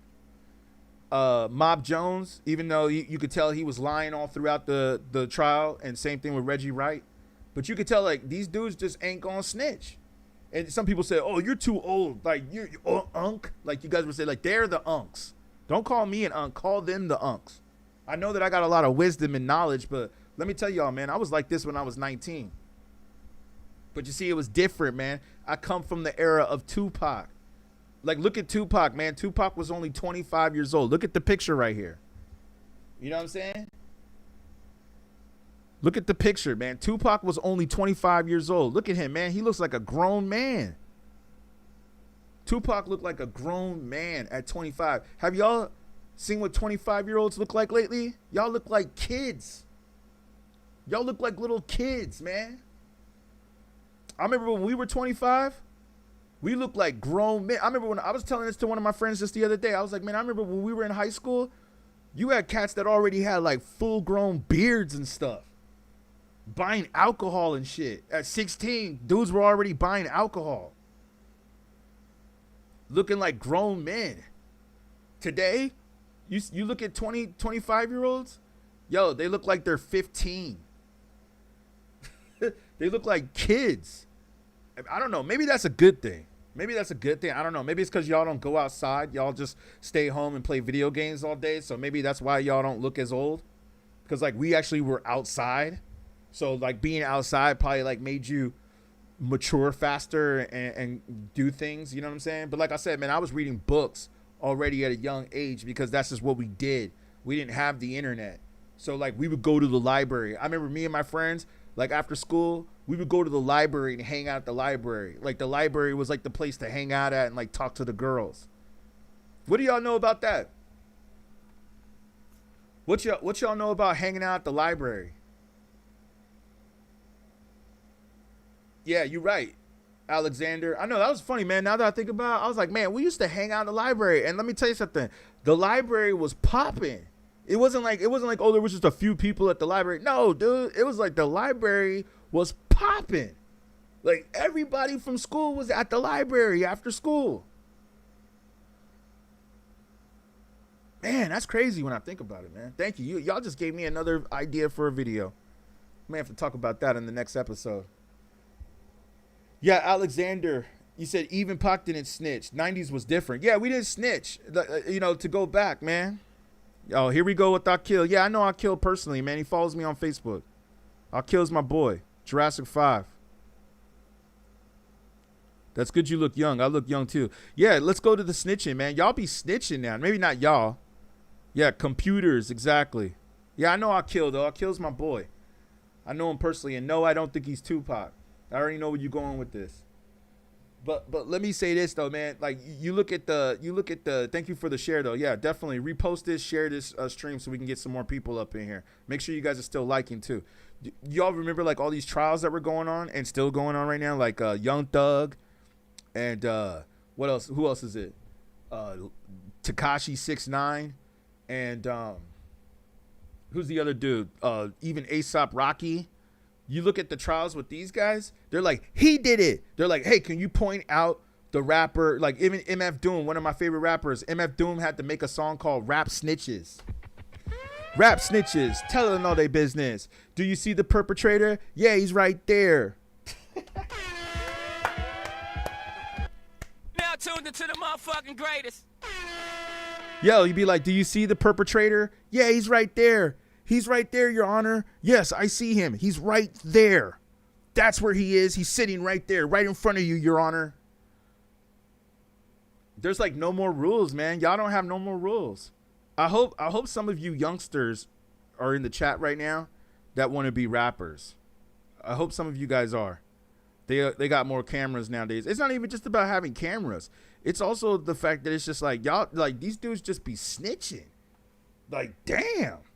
And it's obvious that they be snitching because look at what happens when they get out of jail. It's like they don't even get along anymore. They're not even friends anymore. All these dudes are not even friends anymore. Look at Gunna. And then what's even funnier is that y'all go and listen to this dude's music still. I remember back in the 90s, like you're right, Alexander, the 90s were different. I remember back in the 90s, like if you snitched or you had security, nobody would listen to your music anymore. Like you're done. Like you ain't real. You ain't real, dude. Like get out of here, man. We ain't listening to that shit no more. Dude, if you snitched on somebody in court and you got out of jail because you snitched and the other dude that like Gunna and Young Thug, and listen to me, man, I'm not even a Young Thug fan. I'm just speaking on the situation that happened, right? And it's like, if you were to get out because you snitch, and it's a known fact now because they don't even talk anymore, right? They don't even get along anymore, right? And it's like you were able to get out because you snitched on your homie who you're supposed to be down with. Like that's supposed to be your people's. And the fact that your dumbass went, both of y'all are stupid, just like Lil Durk. Lil Durk is a dumbass rapper. I always said he was a stupid rapper. My friend, my homegirl, she used to always be like, oh no, I love Durk. And they used to always play Durk all the time. I'd be like, man, turn that shit off. That shit is stupid. They'd be like, oh no, Durk. You know what I'm saying? Rolling around, bumping Lil Durk. And then once he got locked up, I was like, yeah, look at him now. Stupid. I told you that dude was a dumbass rapper. Listen, man, I know my shit. Snitching on himself. What kind of an idiot, just like Keefy D, man. What now? Keefe D is a different situation, and I'm going to get into that in a minute. Keefe D is a different situation. But what type of a dumb rapper goes and commits crimes or has his people commit crimes and pays his people to commit crimes, and then he goes and he raps about it and puts it out on a major label? What kind of an idiot does that? I wouldn't even understand it if you did it on the underground. Listen, man, I'm going to tell y'all right now that I've done some shit. I've done some shit. And I'm not signed at the moment to a major rap label or a major record company. I could just go record some stuff right now and put it on the internet, right? I could just put it on my YouTube channel. Go record some raps. Do you think I'm going to talk about what I was doing in the 90s? No. I'm so glad in some ways that we didn't have cell phones back then. Like it's like a pro and a con. Sometimes I'm like, damn, man, I wish we had cell phones when we were in high school. But then sometimes I look back and I'm like, you know what? I'm actually kind of glad that we didn't. Because I think that if we would have had cell phones when I was growing up and the internet, I think that like there would be just like so much, like a lot of us would probably be in worse situations overall. And I think the women that we were talking to at the time, I don't think that they would have showed us the love. Because like I said, like the women today, not all, there's some good ones out there, but a lot of them, majority of them, is just like, damn, dude. Like I can't even imagine what it's like being a teenager in high school these days. Like I can't even imagine what it's like, man. Because I just remember like before the internet, I feel like women used to act different. You know what I'm saying? Like I feel like the internet really changed. Like you didn't have all these women dressing like whores and posting thirst traps on Instagram. Like there was no Instagram when we were growing up. So it seemed like the girls had a lot more respect for themselves. And they had a lot more respect for the men that had the courage to go talk to them. Now that you have Instagram and OnlyFans, it's like, and then to make it worse, you got Ice Spice and Sexy Red that got 17, 20 million streams, monthly listeners on Spotify. It's just making it worse. But yeah, man, rappers today, like A$AP Rocky, I mean, that straight up happened in the A$AP Rocky trial. I didn't watch the whole trial, but I watched some of it. Like, y'all remember the A$AP Rocky trial that was just like a few months ago, or like, you know, not even that long ago? And the guy who's supposed to be his homie, who he like came up with, I straight up saw him in the courtroom go, "It's him, Your Honor. Him right there, Your Honor. He's the one that did it. It's him, A$AP Rocky." He didn't even say his name. He didn't even say A$AP Rocky. He said his government name, whatever his government name is, Nathaniel or whatever his name is. Yeah, you know what I'm saying? Like, I gotta look it up real quick. What's A$AP Rocky's government name? He was like, they were like, "Hey, do you see the perpetrator? Oh wow, his name is Rakim. What a coincidence." "Yes, Your Honor, it's Rakim Mayers. I saw it. I saw him. It was him. It was Rakim who did it." Dude is up here saying government names now. Tekashi 6ix9ine. Yes, it was him. That's what I'm trying to tell you, man. These rappers are corny these days, man. If they were doing that type of shit back in the 90s, their careers would be over. But it's kind of interesting how now it seems like rappers snitch and now they get more famous. And you know why? Because the culture has completely shifted. Because we have the stupid people working in the record business who don't know shit about hip hop or the culture, which I saw with my own eyes when I was working there at Sony. By the way, I used to work at Sony. And I saw like, wow, there's actually people in these offices who don't know shit about music. Like, how did you get a job here? I really was like, how did you get it? Well, some of them I understood. Some of them I was like, okay, well, she's hot. I can understand why she's working here because she's hot. But other than the hot girls that are here, because that was another thing I've noticed when I was working in the record industry.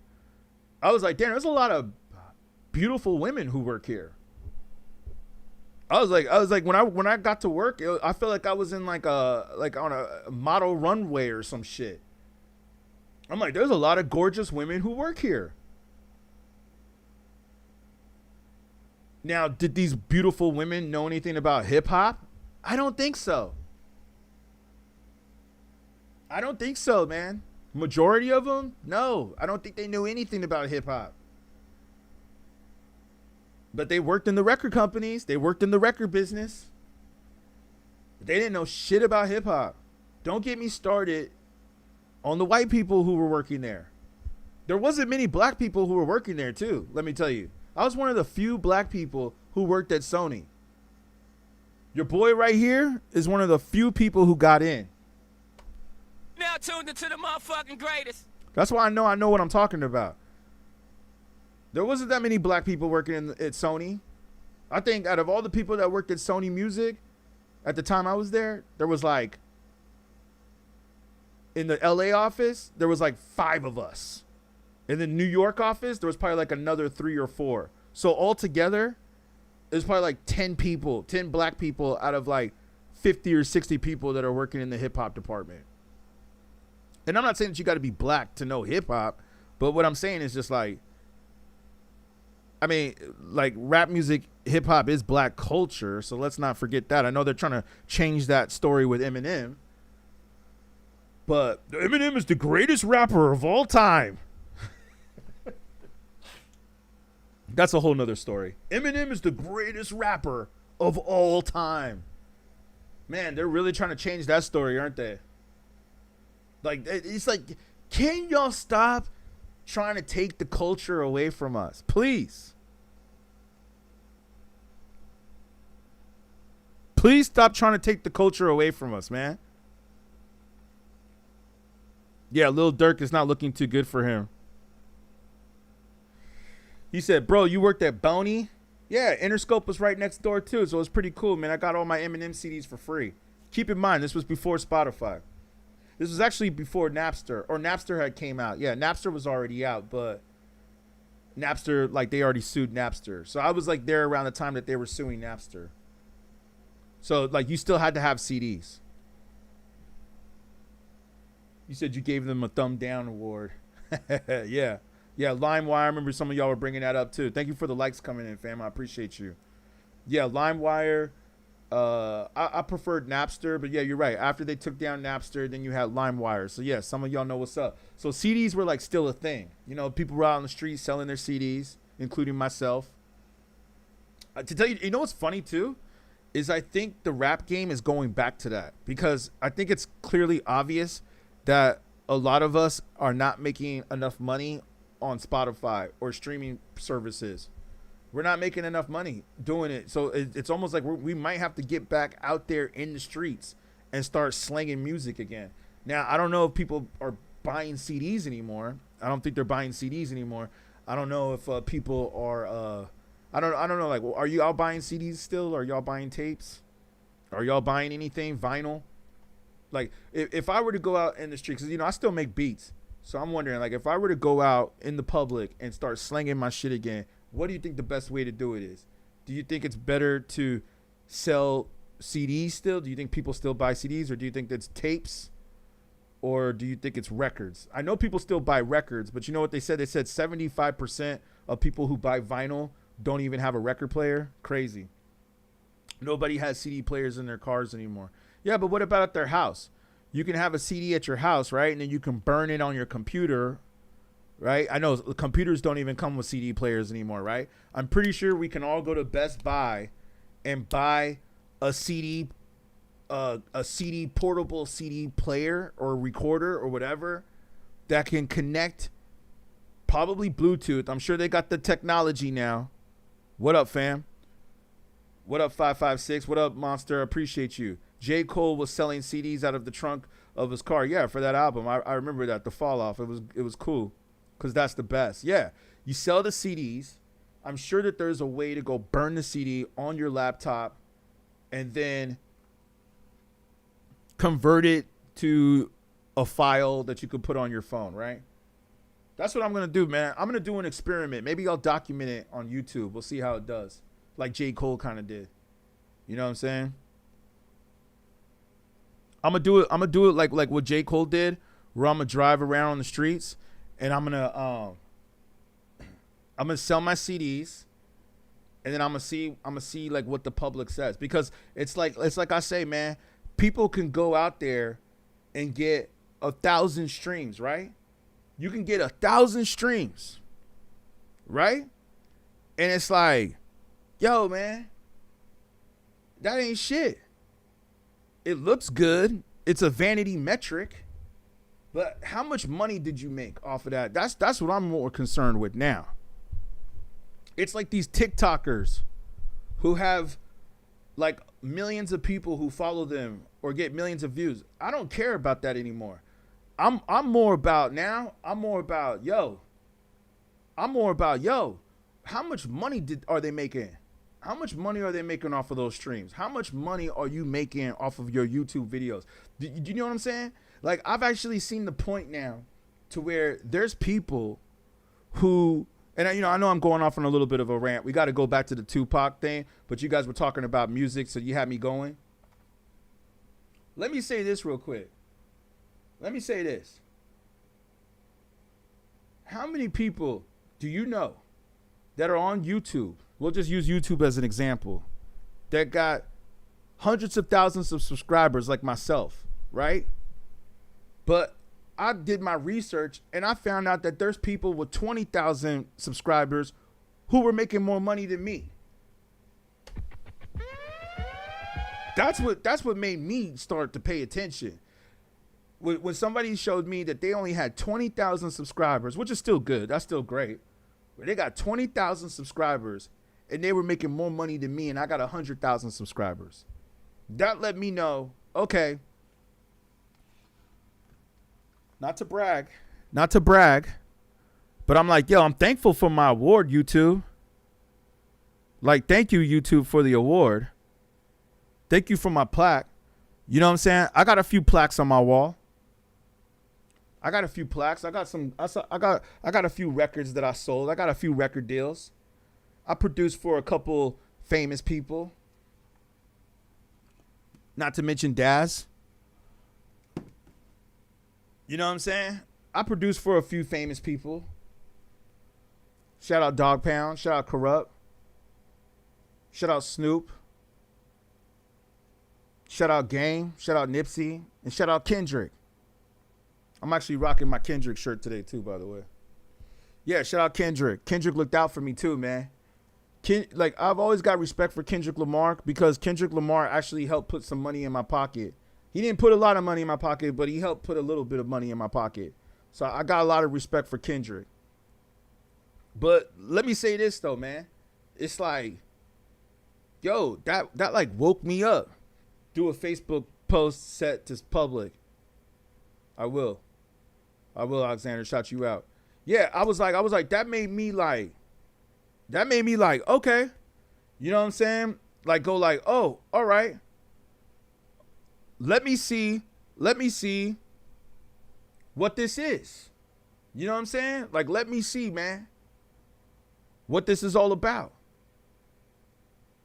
It's not about having a vanity metric anymore. You know what I'm saying? Because it's like, you know, you got some people out there where it's like, okay, they got 1 million followers. Y'all got 1 million followers. Cool. How much money are you making off of that? And that brings me back to the point of Tupac. A lot of y'all think that Pac was making a lot of money when he was rapping. A lot of y'all got to remember, man, Pac was not really, there's some people out there. Now, I know this could be alleged. This could be allegedly.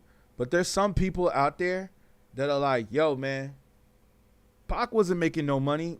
Really? He was, but he wasn't. You know what I'm saying? Like, he was like, oh, okay. He was like this, basically. He was basically like, yo, this dude only had what, like $50,000 in his pocket, they said?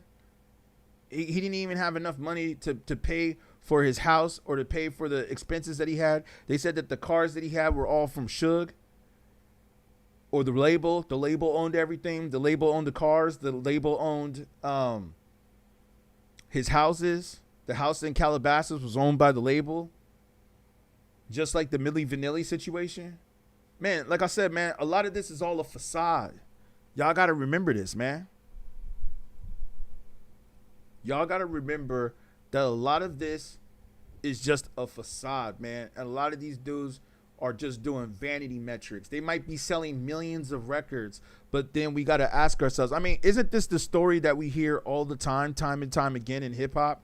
Is that these rappers were selling millions of records and then we find out that they're broke and they ain't got no money? Haven't we heard this time and time again? That cat's got millions of dollars or selling millions of records, selling millions of whatever you want to call it. But then now they ain't got no money. We've heard the story with all these rappers, not even just rappers, man. We've heard this story with R&B singers. We've heard this story with rock and roll singers where they just like, and now they're trying to fight for their royalties. They're trying to get their masters back. They don't even own their masters. Now you got rappers that are selling their masters, R&B singers that are selling their masters, which is smart. I mean, I just heard about T-Pain selling his. Smart. But that's the point, man.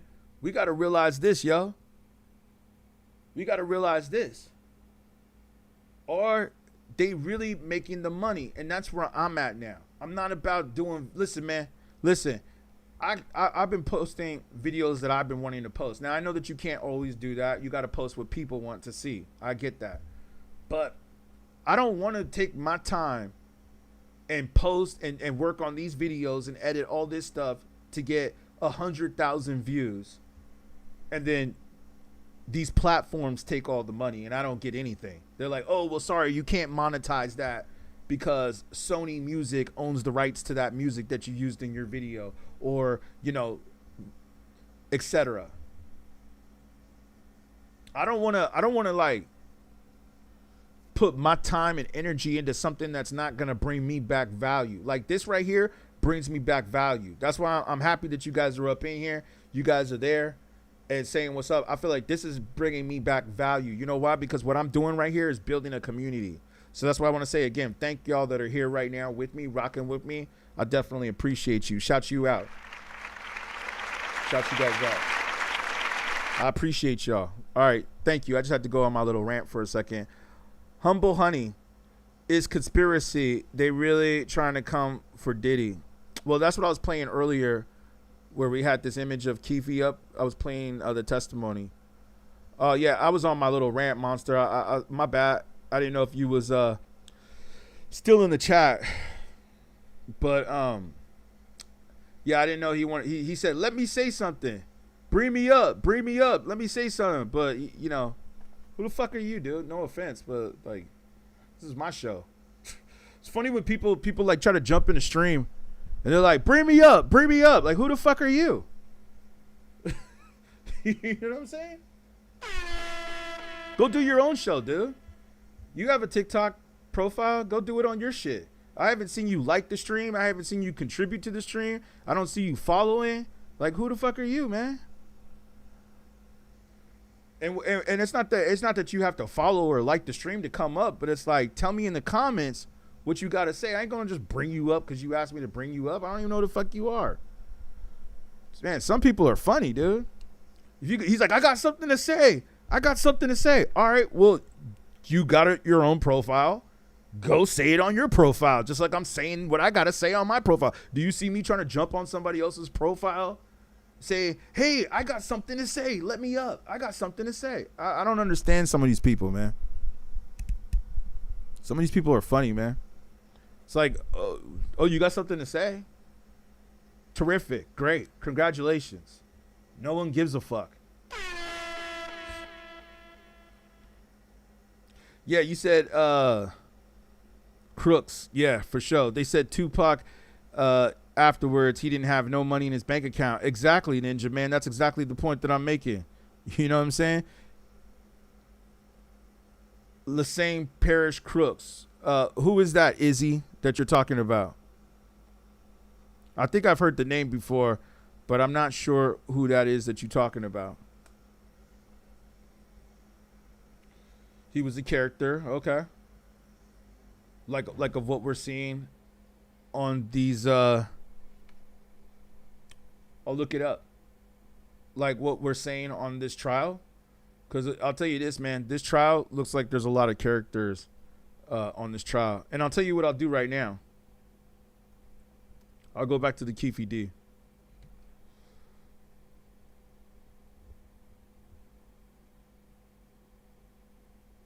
Oh, you're saying that his government name for Pac. Well, technically, his mother changed the name because her name is Afeni Shakur, which was not her real name either. They all called themselves Shakur because they were Black Panthers. So you had like his brother too, his stepbrother Mopreme. You had his stepdad who was in prison, and you know y'all should go back and do your research on Asada. I don't even know how much I could say about her, but yeah, his mother's the one that changed the name. So technically, he didn't really change his name; his mother did. She wanted him named after Tupac Amaru. That's why he called his name that. A revolutionary 18th century Peruvian leader to instill in him a global indigenous and revolutionary consciousness. So shout out to that, man. I'm actually glad. If you really look at Tupac, the reason why Tupac was like really the way he was because of his mother. Like that just goes to show you like how much parents are like how important parenting is.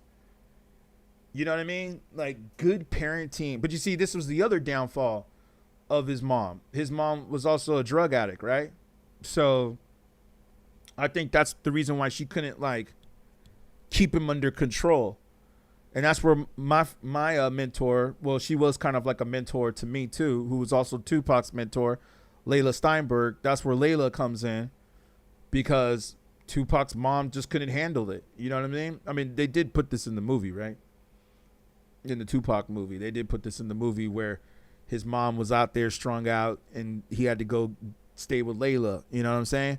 But that's my point. It's like Tupac really goes to show you how important it is to have good parents, because if you got a parent that says, hey, I'm going to raise you to be like this, and this is what I want you to be aware of, and I want you to have a revolutionary consciousness, and these are the books that I want you to read. It's amazing, man. Mob James was funny. He said he ain't going to snitch. Yeah, like I said, man, people from that generation don't snitch. And like I said, to go back to that point, where you have some people that are like, oh, well, he's so, you know, he's old, he's senior citizen, unk status, and this and that. Why aren't you going to snitch? You need to snitch. You know, you're too old to not be snitching. And it's like, man, people got to understand, man. This is the code of the streets. What you going to be doing, man? Especially the fact that these are all black men and older, nearly elderly, or are elderly. Not sure what the age is for elderly, but I would say over 60 as a senior citizen, right? And most of these guys are about that. You expect these senior citizen black men. Let's also remember the fact that they're black. Now, we know who built the justice system. We know who stole this land. You know what I'm saying? Like, we know that this land was colonized, right? And then they built their systems here. They put down their flag, and then they built their systems and indoctrinated their schools and their religions, right?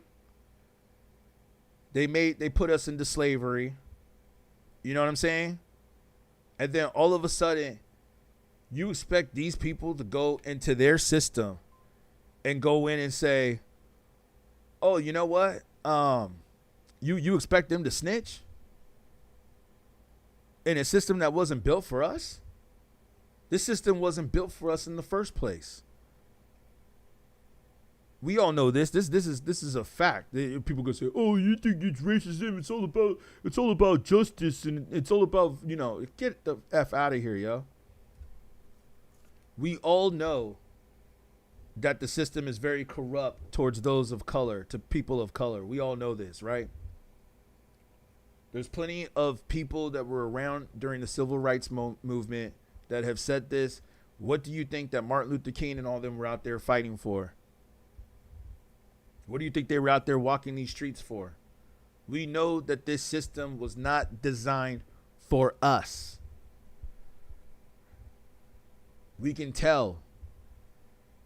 Look at all the psyops that are out here. Look at all the people out here that are promoting degeneracy.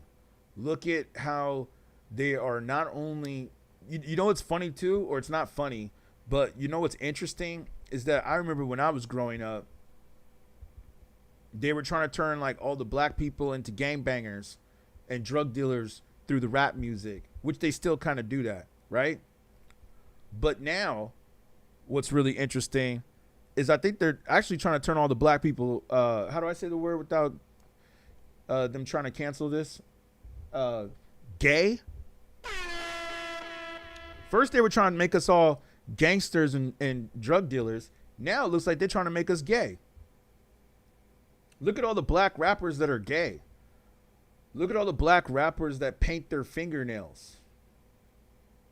Look at all the black rappers that carry purses. And it's not even just rappers. It's NBA players and NFL players. Didn't that dude who just had a baby with Cardi B, whatever his name is, the dude that played for the Patriots or plays for the Patriots, he took a picture with himself wearing women's clothing with a purse? See if we could pull it up for comp. You know what I'm saying? Like, he had a picture of him wearing like a pink crochet sweater. You know what I'm saying? Rocking a dress. And this dude's a football player. So are we now saying, or like, let me see if I can find the one thing. I mean, all these are whatever, but there was one that was like really gay. Like, I mean, even with Gunna, and like, don't get me wrong, man, I'm not homophobic. All right? I'm not homophobic. But it's just like, yo, these dudes are getting paid by the powers that be. The mini, like, there's an article I'm pulling up right here that says the mini bags of NFL players carrying purses, and they're all black.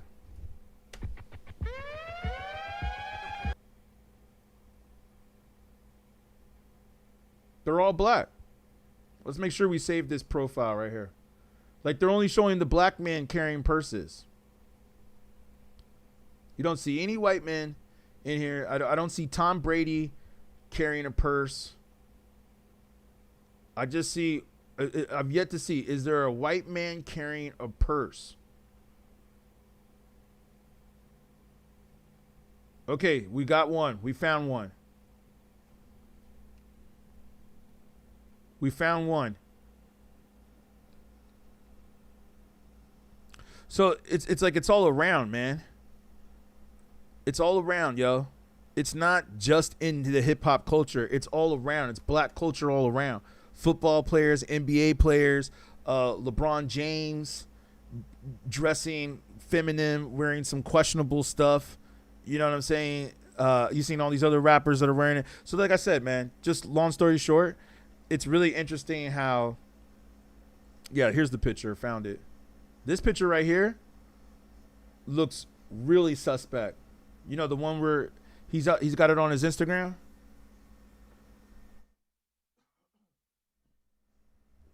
And it's like, yo, not even what he's wearing looks gay with the crop top and the pink purse. Out of all the colors of the purse that you could wear, you decided to rock a pink one, and you're rocking a crop top sweater.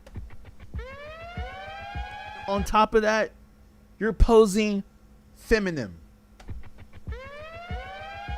No, we ain't gonna see Eminem holding no purse. I mean, even though we did see Eminem dress up like Britney Spears, so I take that back. You're right. Eminem did dress up like Britney Spears, so I'll give him that. But Eminem was also like young and being controlled by the system at that time. I don't think Eminem's gonna walk around with a purse today now that he's like made it and he's successful. This guy like really doesn't have to walk around with a purse, and he chooses to.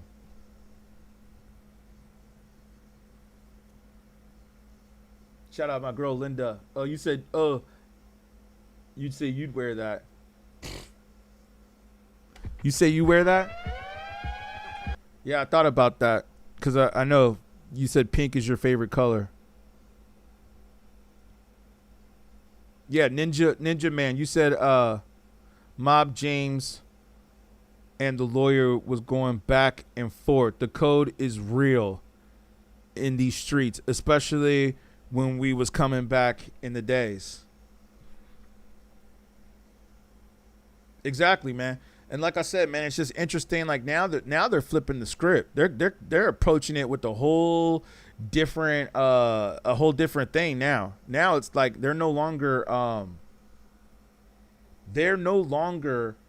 trying to turn us just into gangbangers and drug dealers. They're now trying to make us gay. And I see it's like really an attack on black men. It's not really pushed in any other genres or any other cultures. Like when I was on here the other day with another guy on a call, and he's like, "Oh well, like well maybe you just have to accept it into your culture. It's part of accepting in the culture." Get out of here, man. Huh. The AI summary came up on TikTok saying, "We are discussing the social codes and pressures on black men. Share your thoughts." That's a good way to put it. Yeah, the social codes, man. The social codes. Yeah, man. Thank you for the likes coming in on YouTube. I appreciate y'all. Yeah, man. That's what I said, man. Don't get me going on this. I could go on this, man. I could go on this one. You know what I mean? And really let people know what is up and how we feel about this and what's good. This is why I find it funny when some people want to jump on here and it's like, dude, like, what are you trying to talk about, homie? What are you trying to talk about? You ain't talking about nothing.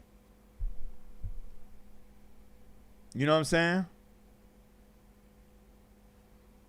Too cool for school. Yeah, man, we're gonna go back to the Tupac. Let's go back to Tupac. That's what we're going back to. As far as this case goes, man, let me go down this rabbit hole real quick with y'all. Tupac. The court trial. Interesting, right?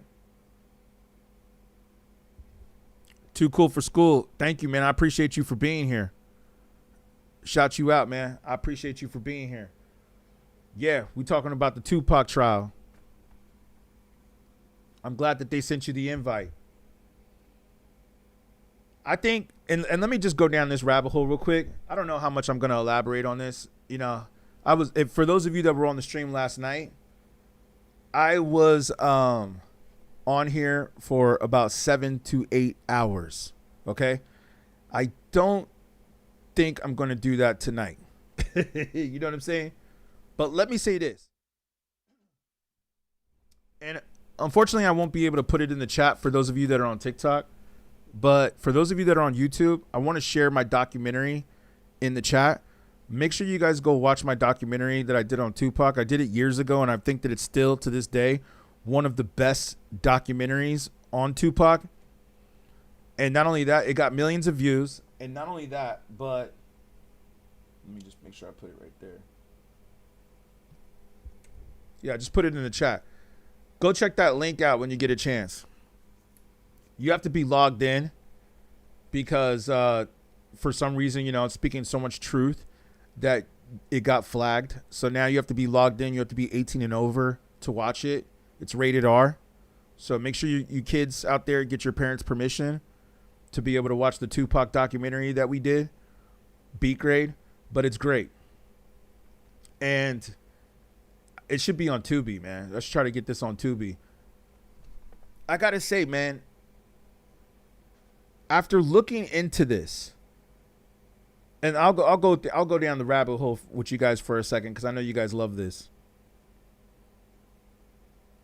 Too cool for school. Yeah, you said you think a lot of us have known what happened a long time ago. Yeah, I agree, man. I agree.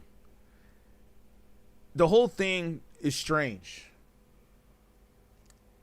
All the way from Keefy D snitching on himself, writing a book, going on all these podcasts and Vlad TV to snitching on himself, to now he's sitting in court looking like he might go to jail forever for him. You know what I mean? But I got to say this, though, man. I was doing some thinking on this today, and this will be the rabbit hole that I'm going to go down here with you guys on. I was thinking of this today while I was at work, and I was like, why would Keefe D do that? Which is the question that I'm sure a lot of people were asking. Why would he go out there and basically snitch on himself and tell on himself to say that this is what he did? And I know some of y'all said he got immunity in LA, but he didn't get immunity in Vegas, and he thought that he was going to get immunity in Vegas, right? By the way, are we allowed to sit in on this trial, or do you have to be invited to this trial? Because I'm thinking like maybe I should take a trip to Vegas this week and cover this story. That's what I'm thinking. I got a friend who stays out there. I'll hit him up. I'll hit him up. Yeah, I'm gonna hit my homie up. I'm gonna be like, hey man, do you think I could come, maybe stay at your crib for a few days? I'm gonna go cover this Tupac case in Vegas. My boy stays in Vegas. One of my good friends. I try to get him on the stream all the time, but he doesn't care to come on the internet, which I respect. I'm glad to say that I have a few friends who don't care about the internet. But I was just like, yo, man, why would he do this? And then you said, take a wild guess. I'm sure you heard Suge's latest response. Yes, I did on TMZ. But why don't you go ahead and share it with the chat? What was Suge's latest response? I did hear a little bit of his response on TMZ today, but I don't know. You might be talking about another, because I know he's talking to a few people. I know that I heard him say that the dude who went on the stand yesterday, Mob James, is really a Fed and an informant. Yo, I feel like if Suge were to take the stand, that would go viral, dude. That would be a viral moment. Like, a lot of this is good. A lot of this is making waves and making noise. But I think if Suge went on, you know what I'm saying? Like, if Suge was to go on this stand and talk some trash, yo, man. But what was the response that you heard? Too cool for school? What was the response that you heard? I heard a couple of responses, man. I heard a couple of them. We'll play some of the facts real quick. Right in the room, and then the second meeting was, I'm sorry, at what time? That was with Mr. Higgins at his office on Wilshire Boulevard, if I'm not mistaken. I forget the date. Okay, would that be October or December 18th? Shout you out, yo. 2008. Thank you for joining us up in here, Yosman. Suge didn't say, well, he went on TMZ today, or I don't know if he was today or last night, but they posted it today. Yes. Do you recall actually? Oh, I see you, Alexander. You said maybe Keefe thinks somebody's gonna pay him. Well, this is the thing, man. I think Keefe was already paid. It's like I said earlier, and I'm glad you brought that up. That was the point that I wanted to make. Is that I think Keefe, but he didn't really say anything. Yeah, you're right. Should be talking in code words. You got to remember that. I said this yesterday. Should really don't be saying anything. He speaks in code words. So the thing that I noticed about Suge is that, he ain't going to really talk about what happened, because who knows if Suge might have had a little hand in this too. I think they all did in some ways. And I think that there was definitely some money that went around. I think that Mob James was paid off. I think that Reggie Wright was paid off, because even when they were asking him yesterday on the stand, he's like, yo, man, we can go on YouTube and make a lot of money telling our stories, right? But it's like, yo, why would you even consider doing something like that? Like you said, maybe, like some of y'all said, maybe they had their statute of limitations, or they thought they had immunity. Well, Reggie Wright definitely got immunity. And I put this up on my YouTube channel, on my video. You guys should go watch it if you get a chance. Like I said, they're shadow banning some stuff. They try to shadow ban certain things. You guys got to go watch the video I put up, where I put up the trial where Mob James goes up and says, or the prosecutor asks him, so did Reggie Wright, the off-duty police officer who was there, who was in charge of the security, charge of Suge's well-being, in charge of a lot of the stuff that was going on. They said, so they asked Mob James, did he have anything to do with what happened to Tupac? And he was like, like he had to sit there and think about it. It's like if somebody puts you on the stand in court, and this is like a high-profile trial, and they ask you a simple, straightforward point question. Did this off-duty police officer who was in Vegas at the time, who really didn't have any purpose being there, but he was there because he was a hired hand, did he have anything to do with what happened to Tupac? And Mob James sat there like this.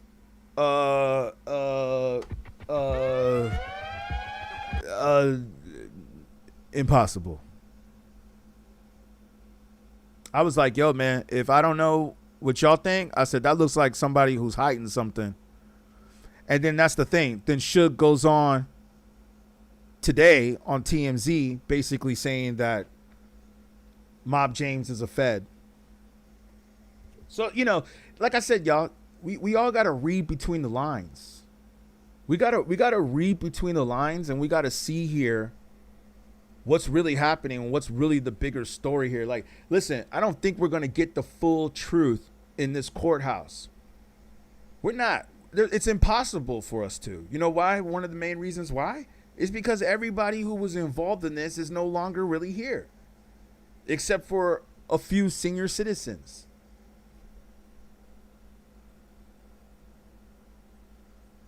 Shout out Shaboinky. You said Tupac is in Jamaica. I thought it was Cuba that everybody said he went to. Yeah, I feel you. I feel what you're saying.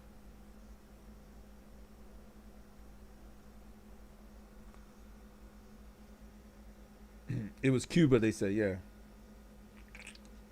Let me ask you something too cool for school. You said, do I think it's a conspiracy? Here we go. Let me ask you this. Don't you think if we use our thinking caps, and I don't know, maybe you're just asking a question to ask a question, and that's cool. I don't know if you're asking because, you know, I don't know if you're asking to ask me like, do I think it, like, you like what? You think it's a conspiracy? Or are you asking me like, do you think it's a conspiracy? Do I personally think it's a conspiracy? Yes, absolutely. I definitely think it's a conspiracy. Okay, too cool for school, being genuine. Thank you. I appreciate you for clarifying that. Shout you out, man. Thank you. Yeah, I think I've seen you up in here before. So shout you out. Appreciate you. Yeah, you're one of the smart ones. Sometimes we get some agents up in here. I know you weren't one of them, but sometimes we get some agents up in here. But yeah, no, I appreciate you clarifying. Yeah. You said you love hip hop heads. That's right, man. And I definitely am a real hip hop head. And not only that, but I was definitely there at the time that this happened. So you're not just listening to somebody who was like not there and doesn't even understand the culture. Like, that's the interesting thing, is that we got people who don't even understand the culture, who don't even listen to hip hop, that are covering this story. I get it. It's a big story, but come on. I'll get to you, Emmanuel, in just a second. What part do you think is the conspiracy, Black Force? Hold on. Sorry, I've been talking for a couple hours here. The part that I think is the conspiracy is just the simple fact. I'll just say this just to make it easy. The simple fact that they're having a trial about this 30 years later. Taking it right there. It leave me no choice. Just that alone is a conspiracy. You know what I mean? Just the fact that they're now deciding to cover a trial when most of the people who were involved are either not here or in jail is a conspiracy. You know, like, we don't even have to go through all the facts that are weird. It was a Tyson fight. It was on the main strip in Vegas. It was after a Tyson fight. no witnesses, no key witnesses. The key witnesses also got murked. And then the police didn't make any arrests. All the people that could have spoke up are no longer around. Keefe allegedly is the only one who's still here today that was there, that was around at the time, goes around, writes a book, does a podcast tour about how he was in the car that shot Pac, when at the whole time nobody knew who it was. All they knew at the time, and like I said, you're speaking to somebody who was there. I remember back when this happened. All we knew was that it was a white car. At first, we didn't even know it was a white car. At first, we thought, like, I don't know. You know, I'm a little bit ahead of the curve. Not a little bit. I'm a lot. I'm a lot ahead of the curve. Those of us that know what's up, we already knew that it was the, you know, it was the boys. It was the powers that be. We already knew that. We already knew that. It's in plenty of songs. Bone Thugs said this. Ice Cube said this. Tretch from Naughty by Nature said this in his music. There's plenty of rap songs out there that talk about this. Go back and listen to rap songs that came out around the time that this happened. They're all telling you in the rap. You know, it's like what one of my friends said back in the days. The truth is in the music. At least it used to be. It's like what some of y'all said. Now you got to go and you got to dig for the truth.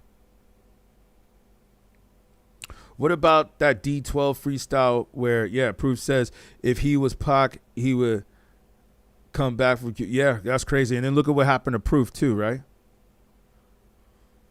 I'll tell you, okay. You said, oh, okay, I got you. Yeah, exactly, man. Yeah, thank you, Too Cool for School. The D12 line you are referring to is something like it ain't been the same. Only G involved was Pac. Possibly. Since Tupac moved to Cuba, M said it. Yeah, you're right. M did say that. I forgot about that. Shout you out, Too Cool for School. You are a real hip-hop head, man. You are a real hip-hop head. I forgot. You're right. That Eminem said that in one of his lyrics. He said the Koopa to Scoopa to Dooba Dooba then Booba to Booba since Tupac moved to Cuba. And it's like, come on, man. Eminem has close ties to Tupac. Didn't him and 50 Cent just do a song? I mean, I don't mean like he like knew Pac, but I'm saying like I think Eminem like has close ties to the Tupac estate. Like he's connected to the family, along with Dr. Dre, I think, in some ways, right? And like, you know, 50 Cent just did that movie Mortal Kombat that's coming out in a couple months. And they said that they have an unreleased Tupac verse. They have an unreleased Tupac verse that they're gonna put on the soundtrack for Mortal Kombat. Alexander says that M says all kinds of shit. Yeah, he does. I was just saying M was the one who said that line. So Pac, my man, you remember. Yeah. I know. I told you, I'm a real hip hop head, man. I listen to all raps. I listen to all rappers. Even if I don't like them, I still listen to them because I want to know what these rappers are talking about. You know what I'm saying? Like, even Sexy Red, I went and I analyzed some of her songs. Now, I didn't have to analyze all of her songs because, fortunately, she talks about the same thing in every song. But all I got to do is like listen to a couple of these rappers' songs to get the gist of like, okay, that's what they're talking about. That's the level that they're on. That's where their degeneracy is at, or that's where their intelligence is at. So I don't have to like listen, but I listen to all raps, man. I listen to that. But of course, if Eminem is going to drop something, I'm going to listen. I'm always going to listen to something that Eminem drops. They're eating off Tupac name. Yeah, I agree with you, Black Force. I agree.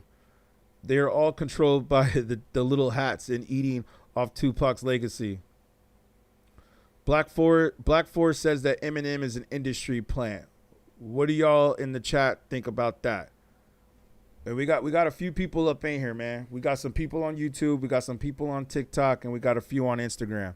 I decided to try Instagram out for today, but I don't know what's up with Facebook, man. Facebook and Instagram just doesn't really need to pop, doesn't seem to pop anymore. Can I ask you guys this question too on a side note? Like, is Instagram still a thing?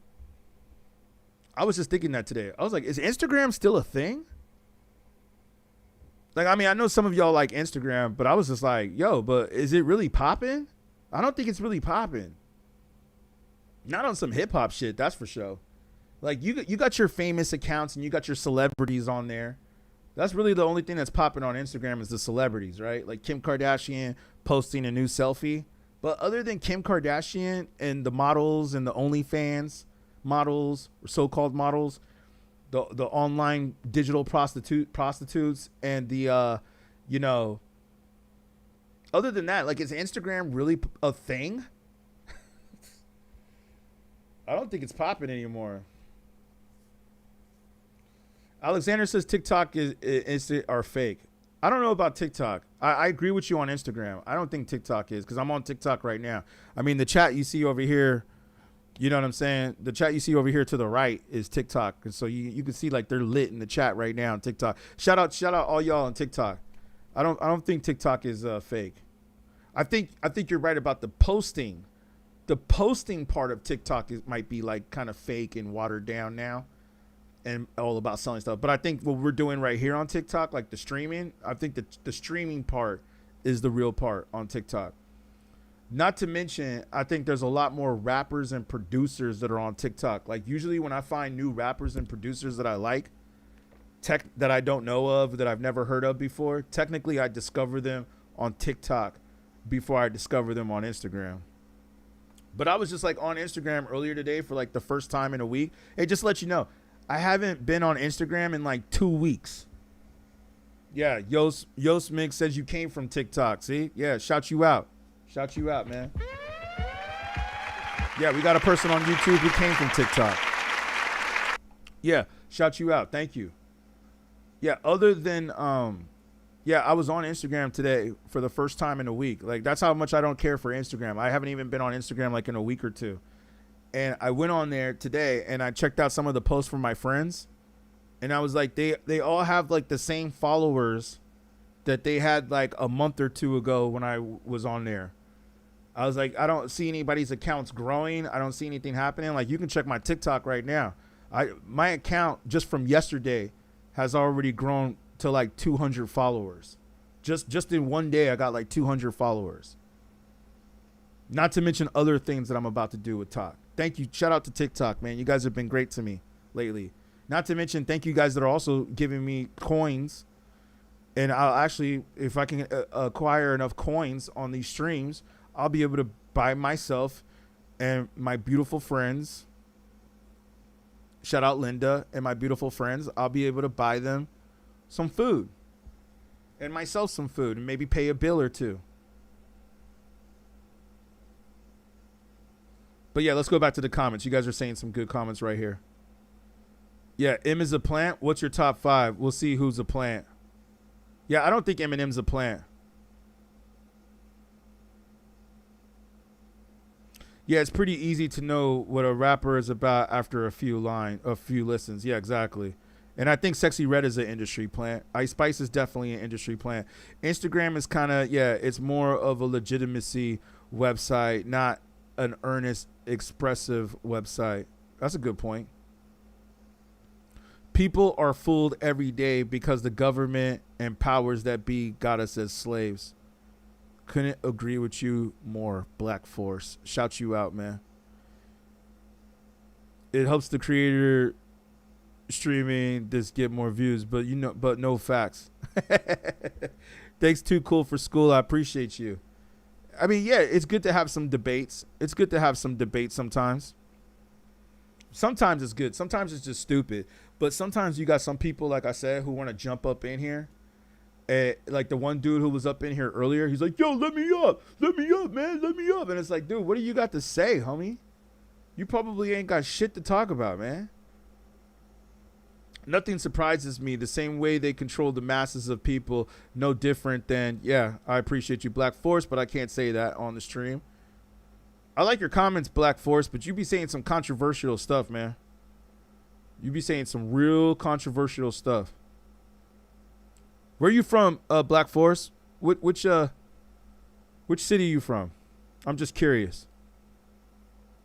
I like to know, like, when people are thinking, I like to know where they're from. The fact that people hate on TikTok and blame it for influence proves this is all we have left. Instagram is for the feds. I think Facebook is definitely that too. Maryland? Okay, yeah, shout out Baltimore. Yeah, I know Baltimore. Shout out. Yeah, that's probably why, because you're in the East Coast. Yeah, I noticed that people, I mean, even though you're not in New York, but you're close to New York. Even though, like, I noticed that people in New York just seem to be a little ahead of the curve than others. You know what I mean? Like, when I was in New York, I felt like low key at the time I was there. I don't know about today. Today, it might be trash. Like, I was actually in New York before the tragedy happened out there. I can't say it on the stream, but you guys know what I'm talking about. I was out in New York, like, back, like, late 90s, early 2000s, right? So it was a different time. There was no social media. There was no phones, cell phones. I mean, that's what I'm saying. Like, imagine being in New York at that time, yo. Like, that's what I was saying. Like, man, that's how hip hop, like, and that's what I went to New York for. I went to New York specifically for hip hop. I said to myself, if I'm gonna be a real hip hop head, I gotta go to the Mecca. I gotta go to where hip hop came from. I gotta go there and I gotta study it, and I gotta see what's going on out here. So I'm glad that I spent some time in New York, made some friends out there, have a couple friends that went to NYU. So, you know, I got to see New York from like a local point of view too, which was dope. And you know, got to ride the trains, got to experience that. Went to MTV. I got invited to MTV. That was pretty dope. And not only did I get invited to MTV, but I also got invited to MTV when Eminem was there, promoting his album with D12. So I got to also see Eminem at MTV. Eminem at MTV. I got to see Eminem at MTV.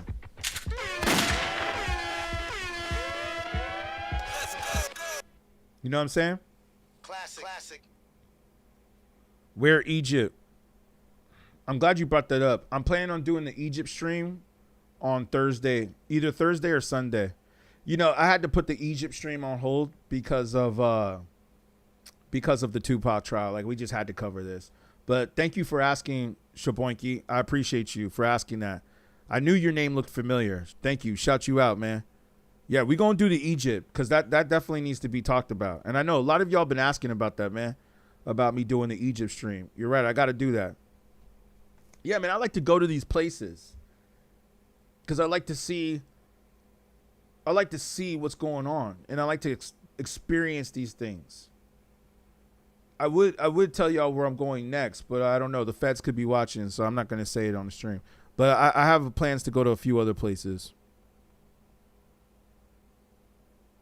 You said some dude that had one hit song that dated Jessica Simpson. Which rapper are you guys talking about?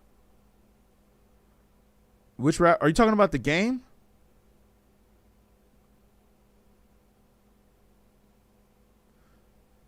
Which rapper are you talking about?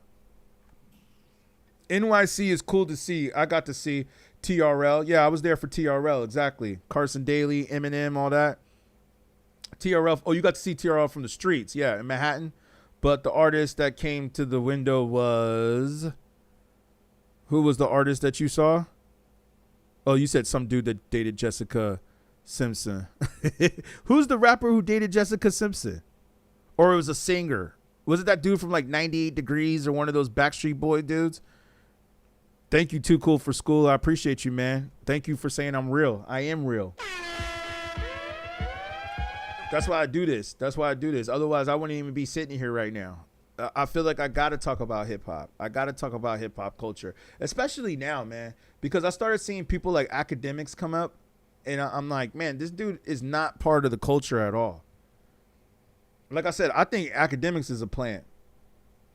for those of you that are just joining us, like I said, I think like these corporations, these media like complex, like did you see the media complex list? Like I'd say pretty much 85% to 90% of the people that were on that complex list are all industry plants. All industry plants. I was like, these people are not speaking about the culture. All they're speaking about is what Drake did, what Kendrick Lamar did, and what J. Cole did. That's all they're talking about. They're not talking about anything else. Like how you got me. I'm about to bring up like what's going on in Egypt, and how when I was out there studying Egypt, I could definitely see that this is where the elements of hip hop come from. The elements of hip hop come from Egypt. Straight up, yo. Straight up. And you could see that the powers that be are trying to conceal that. Pagers, yes. Yeah, I see what you're saying. Like the industry is definitely trying to conceal that. They do not want y'all to know about Egypt. They want to keep Egypt as far away from you as possible. Not to mention that when they do these movies about Egypt, they have white actors from Europe that are portraying the pharaohs.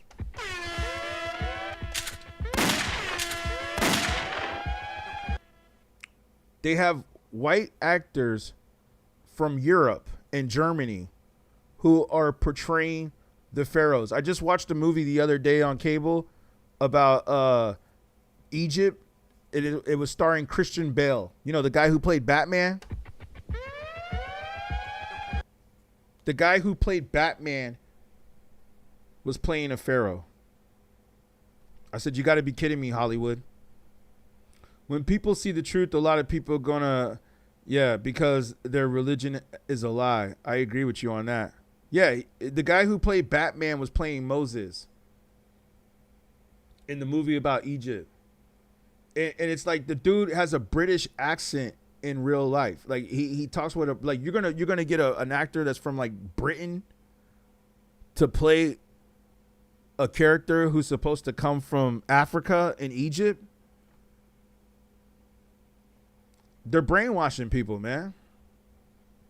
Let's not get into the Bible, because I could go in on the Bible, yo. Like after being in Egypt, I'm gonna go ahead and say this since we're on the topic real quick, and thank you for reminding me. That's the biggest lie that's in the Bible is what they talk about the slaves building the pyramids, the Hebrew slaves. I'm gonna tell you right now, and you're listening to someone who's been to Egypt. Nobody in Egypt believes that. Nobody in Egypt believes that the pyramids were built by slaves. That's like the biggest lie that's in the Bible. All right, I'm done on that. I'm not gonna go too crazy on it. We'll save that for the next talk, because I know some people are gonna get mad at me for saying that. J. Cole got lyrics though, yeah. You said you get a lot of that when you say your opinions. Nah, it's all good. Too cool for school. Say your opinions, man. That's why you too cool for school. You said you're also an old head. You're 39. You're not an old head, man. Wait, what? You said, wait, what? Have you not seen the new movie? Helen from Troy is Black? Yeah, are you talking about the Odyssey with Christopher Nolan? I kind of want to go see that. I haven't seen it yet, but I'm kind of thinking of it.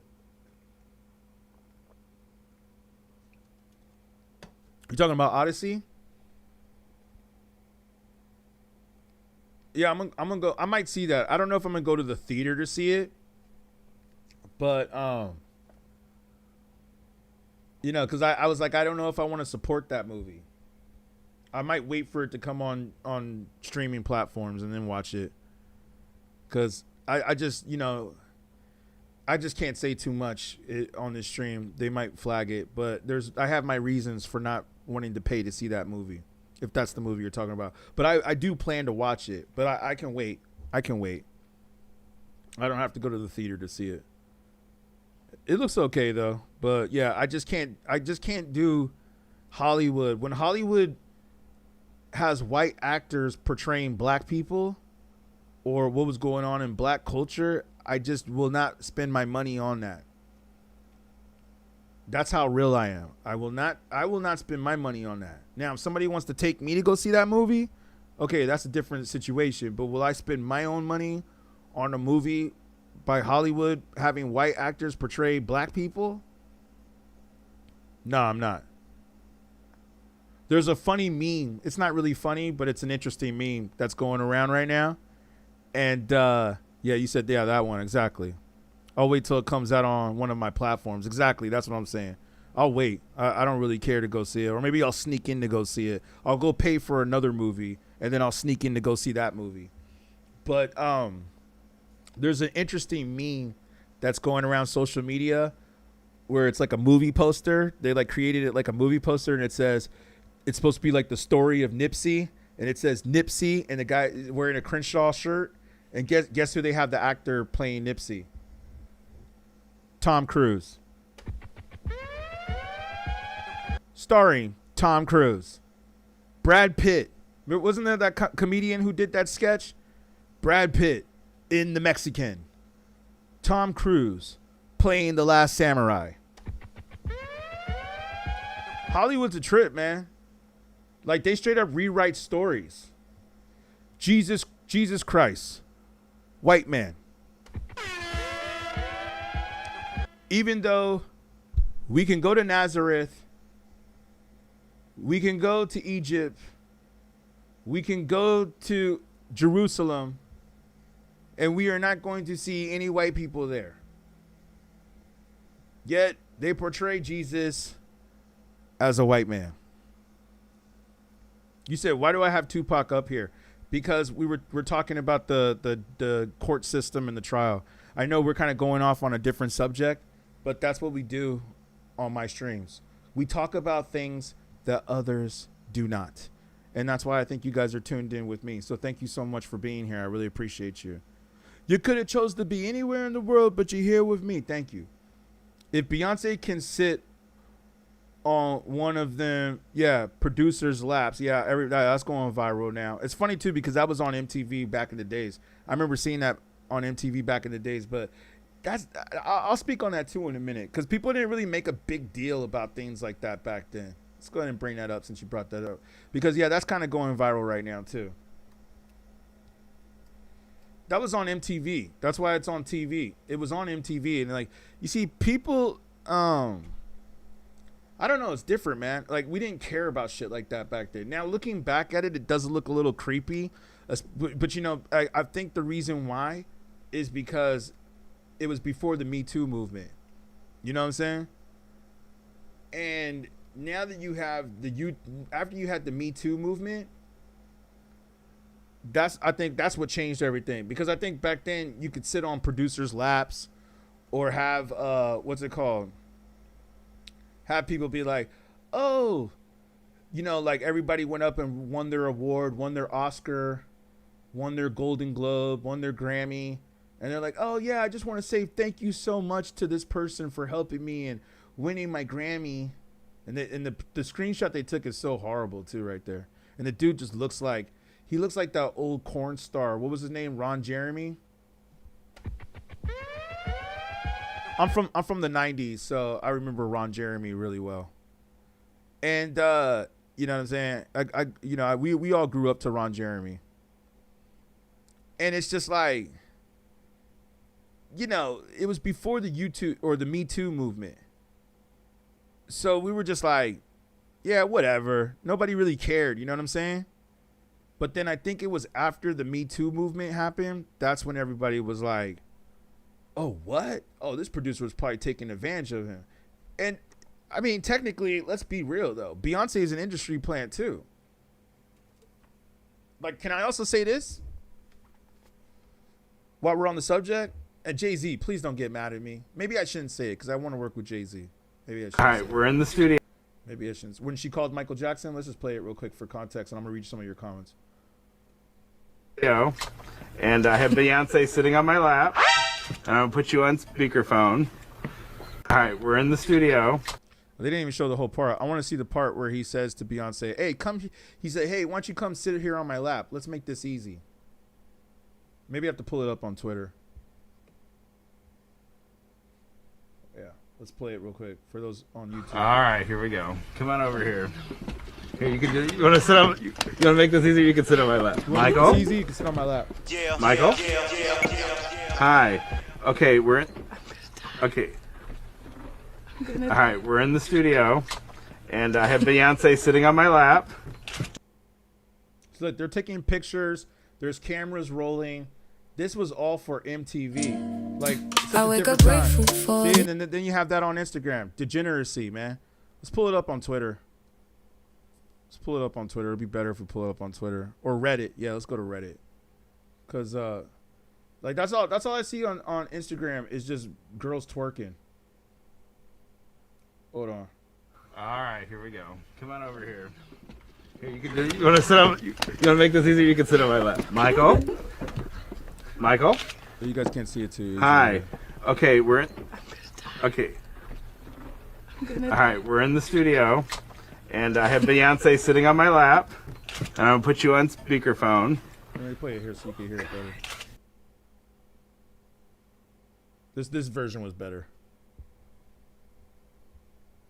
Here, you can do. You want to sit on? You want to make this easier? You can sit on my lap. Michael. Michael. Hi. Okay, we're conversations going on. Yep. Okay. All right, we're in the studio, and I have Beyonce sitting on my lap, and I'm gonna put you on speakerphone. Oh God, I'm sorry. Yeah, I'm gonna put you on speakerphone to talk to her. Apocalypse. And I love it. Okay, you're shaking. Okay, you ready? Okay, hold on. Oh no. Sorry that you. Too bad that the stream made you, or the chat made you lose your game of Madden. I used to love John Madden when I was growing up. I still do. Nah, it's Casting Couch.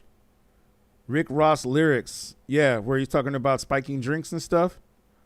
Yeah, G30, you said you saw that video. I did see Apocalypto, by the way. I loved Apocalypto. Why we diving so deep? Don't make excuses for them. They can choose not to be in that industry. True. True. Good point. It's just that, you know, Jay-Z controls the industry, and you could already see how Jay-Z has so many people afraid of him, except for Academics. But the only reason why Academics is not afraid of Jay-Z is because Academics is also an industry plant who's also being controlled by the powers that be. So they have their little, that's why he did that whole fake interview with Charlemagne. It could also just be like a fake beef. Like him and Charlemagne are just creating a fake beef to just like get ratings and get views and all that. Yeah, I agree with you, G30. That's why Pac, yep, exactly. And that's what we're talking about. All of this is connected in a way. Even though we're going off on Beyonce, we're going off on Egypt, we're going off on the system, we're going off on the courts, we're going off on rappers, we're going off on the degeneracy. All of this is connected. Yeah, you said pimp. Yeah, I heard about that too, Black Force. You're right. Pac should have kept his hands to himself.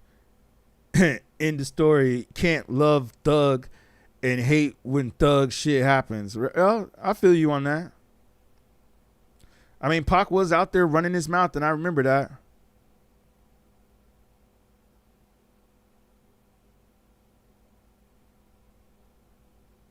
I agree with you on that. No, it's not that they're 7 minutes late. I'm just playing the Beyonce video for those on YouTube. I'm gonna pass out. Michael? Yes, Mark. Here we go. I have Beyonce here. Hi. Hi, Beyonce. How you doing? Well, good. I really appreciate you doing this because we're giving back. I'm very honored. I can't believe I'm doing this. Yes. Thank you. Thank you very much. Yeah, I can't believe you're doing it either.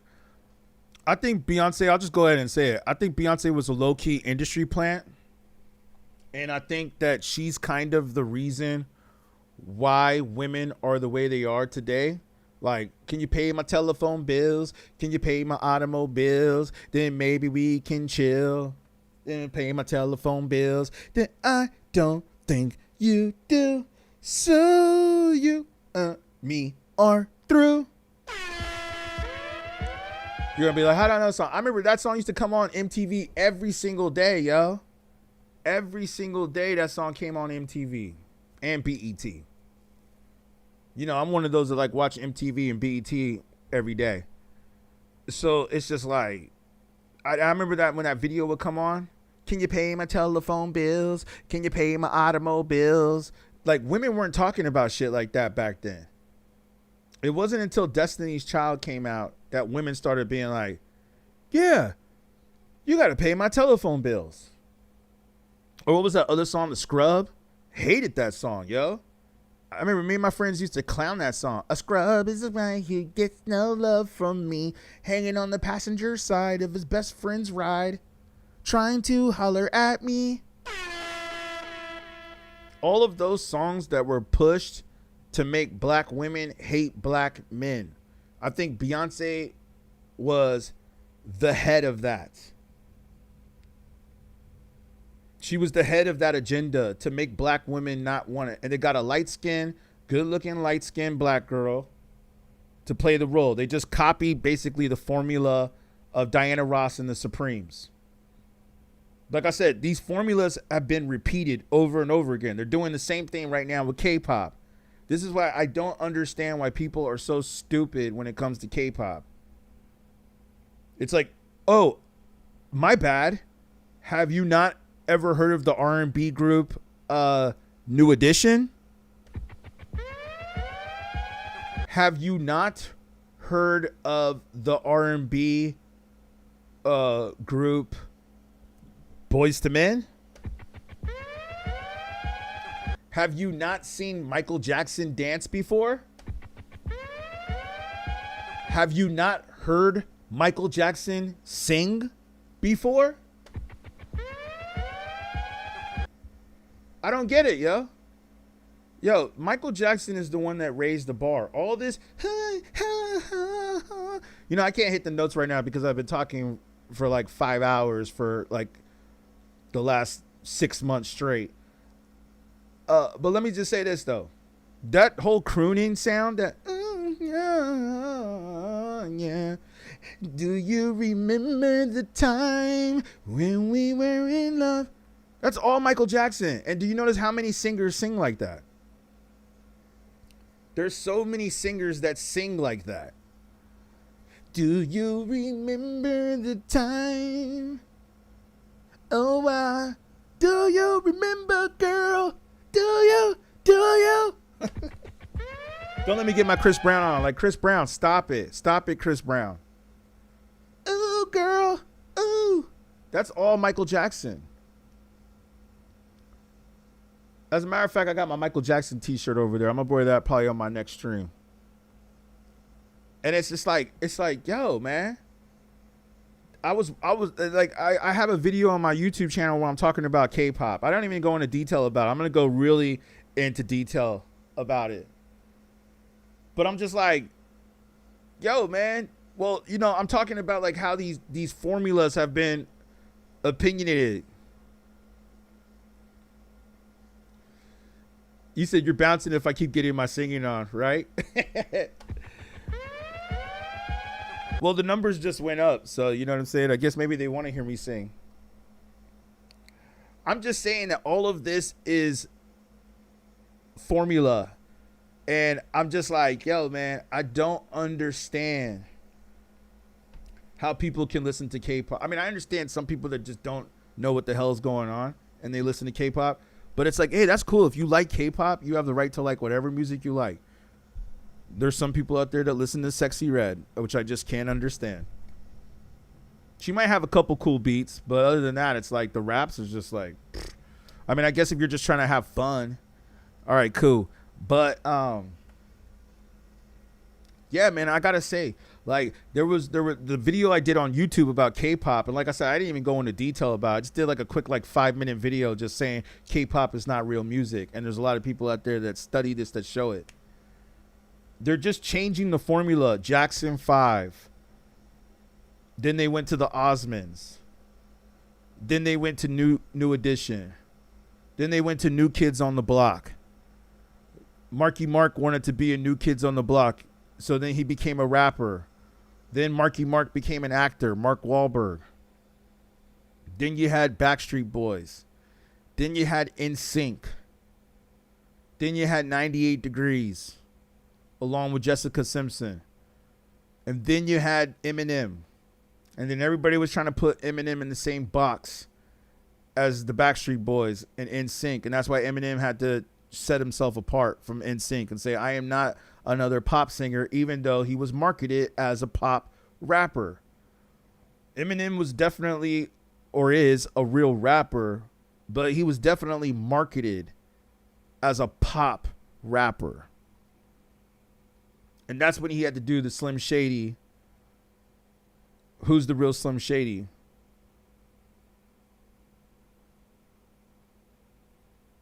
Yeah, man, they knew what they were doing. They knew what they were doing when they signed a white rapper. Yo, the formula already worked with Vanilla Ice. The formula worked with Vanilla Ice. How many records did Vanilla Ice sell, by the way? And counting. So, yeah, I'm just talking about formula. Beyonce was just nothing but a formula. Wow. And it's funny when I put up how many records on Google. This is kind of interesting. The artists that come up are Eminem, the Beatles, Jay-Z, Prince, Nicki Minaj, and yours truly, Vanilla Ice. So a lot of people are clearly searching this. Vanilla Ice, who also is the reason why Tupac exists in a way. Let's not forget that. You're going to be like, how does Vanilla Ice? What does Vanilla Ice have to do with Tupac? That's where they got the money from, y'all. It says here that Vanilla Ice sold over 680 million records. Now let's compare that to Eminem.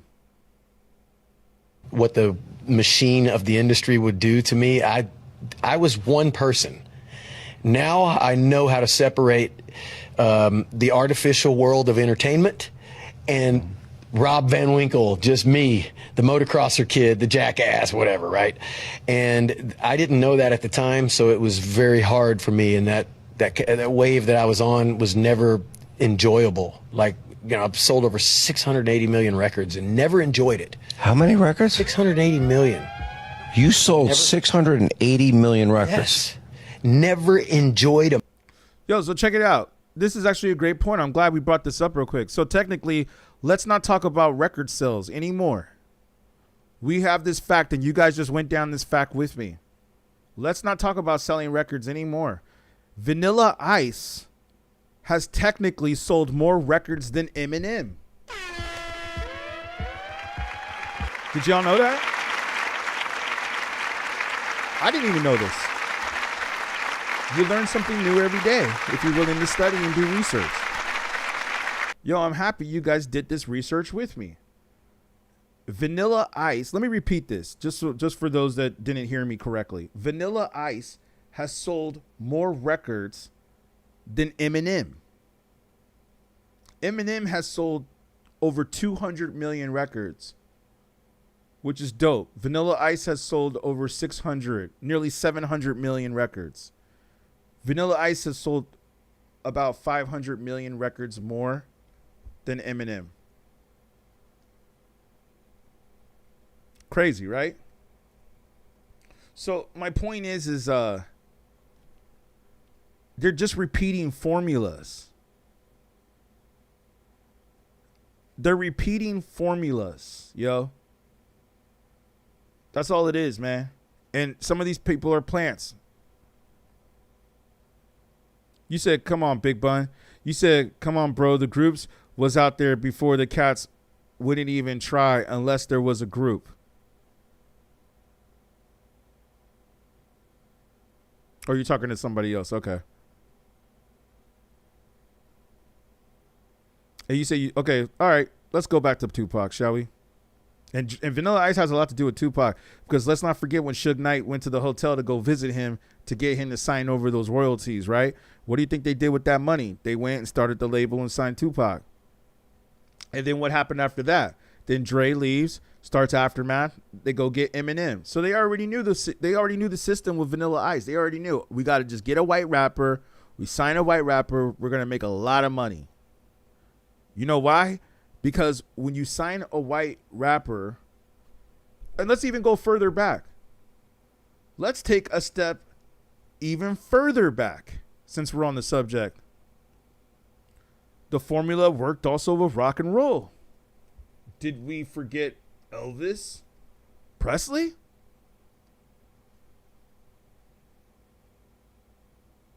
Did we forget Elvis?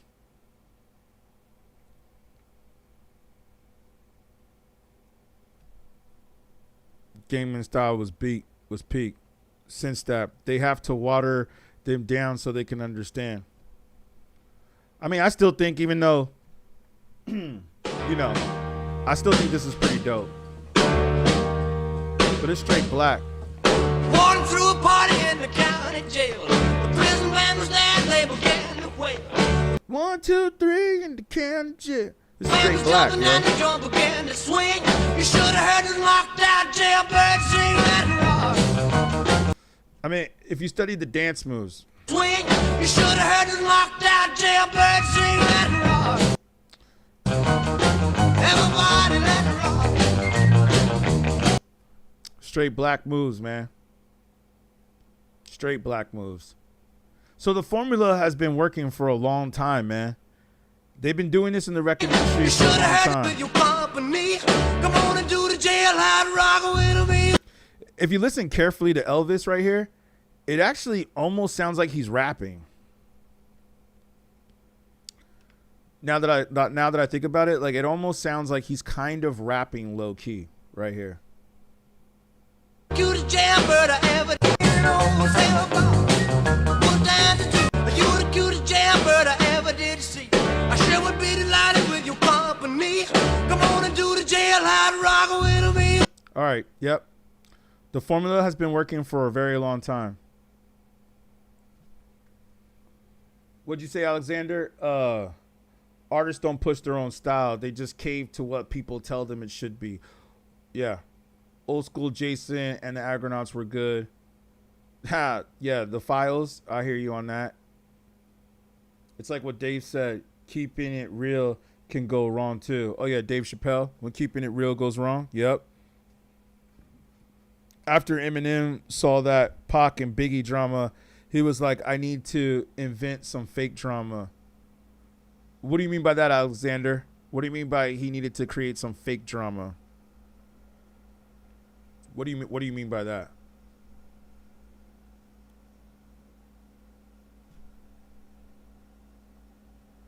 And let me see where you guys are at on Tupac or Vanilla Ice. Spelled that wrong, but bro, he nailed that cover.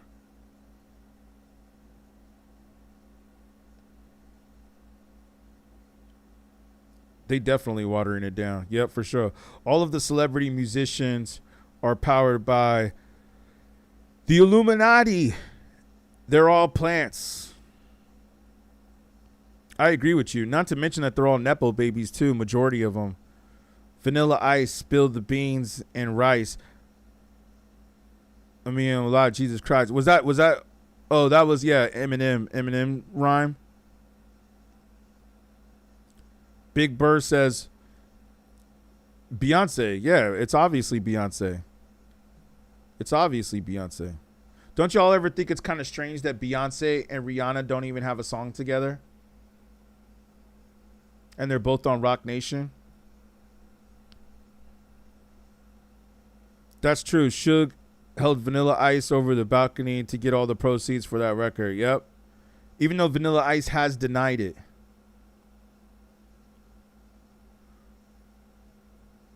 Yeah, tell us. Want to know what happened when Suge did that to Eminem? Yeah, I do. I didn't know about that. Please tell us for the chat, because everything is online now. Nobody is selling records now.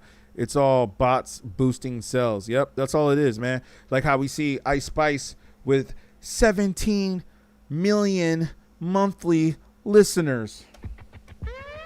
Yo, that's hilarious to me in a way, because I didn't even know that Ice Spice was still active. You know what I'm saying? Like, I didn't even know she was still active. I was like, I haven't heard Ice Spice put out a song in so long. I'm like, what the heck? What the heck are they talking about? Ice Spice?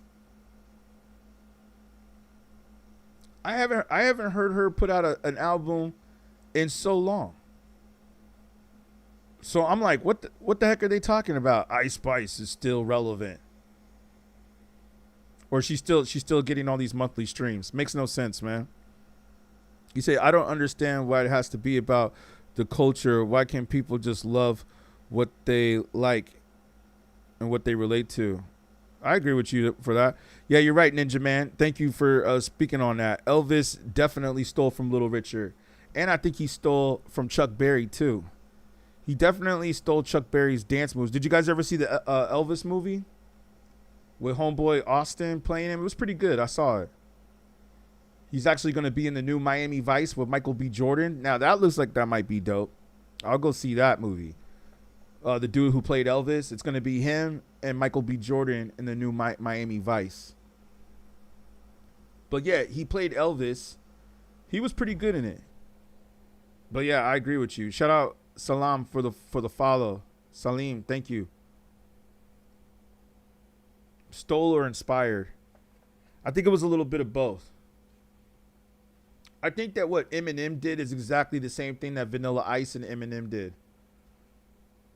Like, I think Elvis had some, well, he obviously was talented. I'm not going to take that away from Elvis. I remember watching Elvis as a kid, and I liked his movies too. Some of his movies I remember watching as a kid. I was like, he had some cool movies. So I still think to this day Elvis got some cool movies. Like, I'll still watch an Elvis movie today. I'll watch an Elvis movie. Like, he's cool. Like, you know what I'm saying? I gotta say, in some ways he is pretty cool. He's actually like the first cool person to hit the music business. That's the reason why he was so successful. Before Elvis, I don't think that people were real. I mean, you had a few. You're right. You had Chuck Berry. You had Little Richard. Shout out Little Richard. I actually met him one time. You had you had a lot of cool people. There's other people I can think of that I can't really think of off the top of my head. So there's a lot of them. But the thing about Elvis is that he took it to another level, man. Like, he took the star power. Like, this is who, like, Michael Jackson, everybody was like watching, like, okay, yeah. If you want to do it at a top notch level, this is the guy that we got to look at. Because, like, Elvis took from all these black people, but then he went and did his little white boy touch to it. And then, of course, the industry went and pushed it and put money behind it. So that helped. But Elvis definitely did have star power. But you should see the movie Elvis, because it portrays all of this in the movie if you haven't seen it yet. And it shows that he was, like, in the black churches, and that's where, like, as a kid, he went to the black churches, and that's how he learned, like, the dance moves and the swag, how to hit those notes, how to sing like a black man. But because if you watch the movie Elvis, and Tom Hanks is in it too. Tom Hanks plays the record exec, right? And when they play his demo for the first time, Tom Hanks is like, oh, this, we don't sign Negroes. We don't work with Negroes. Said, yo, he's not black. He's a white man. They thought Elvis, didn't they do the same thing with Eminem? For those of us that were there, when Eminem first dropped, you didn't even know what he looked like. They didn't put him on MTV at first. They had his music on the radio first. I remember that. And I was like, yo, this dude sounds dope. Who is this? And then when they dropped, hi, my name is, on MTV, everybody was like, wait, he's white? Taking it right there. It leave me no choice. When Eminem first came out, people did not know that he was white. People thought he was black. They did that purposely. They strategically put him on radio first before they dropped the video on MTV. I remember Eminem was all over the radio at first. Because, back then people actually listened to the radio. Think you can pull with his dance moves nowadays? You talking about me or just in general? I mean, I think that's why I played the Jailhouse Rock. I think that's still a classic video to this day. Elvis did a lot for the black people of Memphis as well. He was accepted by our people. Yeah, I heard about that. He bought the Cadillac for the girl in the blue suede shoes. That's why he called it the blue suede shoes. I heard he bought a car. Yeah, exactly. Yeah, he bought a car for a black lady. Yeah, which he did. Same could be said about Johnny Cash. Yeah, I agree. Johnny Cash is dope. Shout out Female Wolf. Yeah, facts. Of course I've heard Infinite. Of course I heard Infinite. See, that's the difference. I'm not talking about. I already knew Eminem from the Wake Up Show. I'm down with Sway. I knew about Eminem. I knew about Eminem from the battle scene. All my homies beat Eminem in battles. Rhymefest, Juice.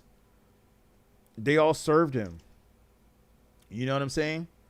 So it's like we all knew Eminem from the battle scene. What was it? The Rap Olympics and all that?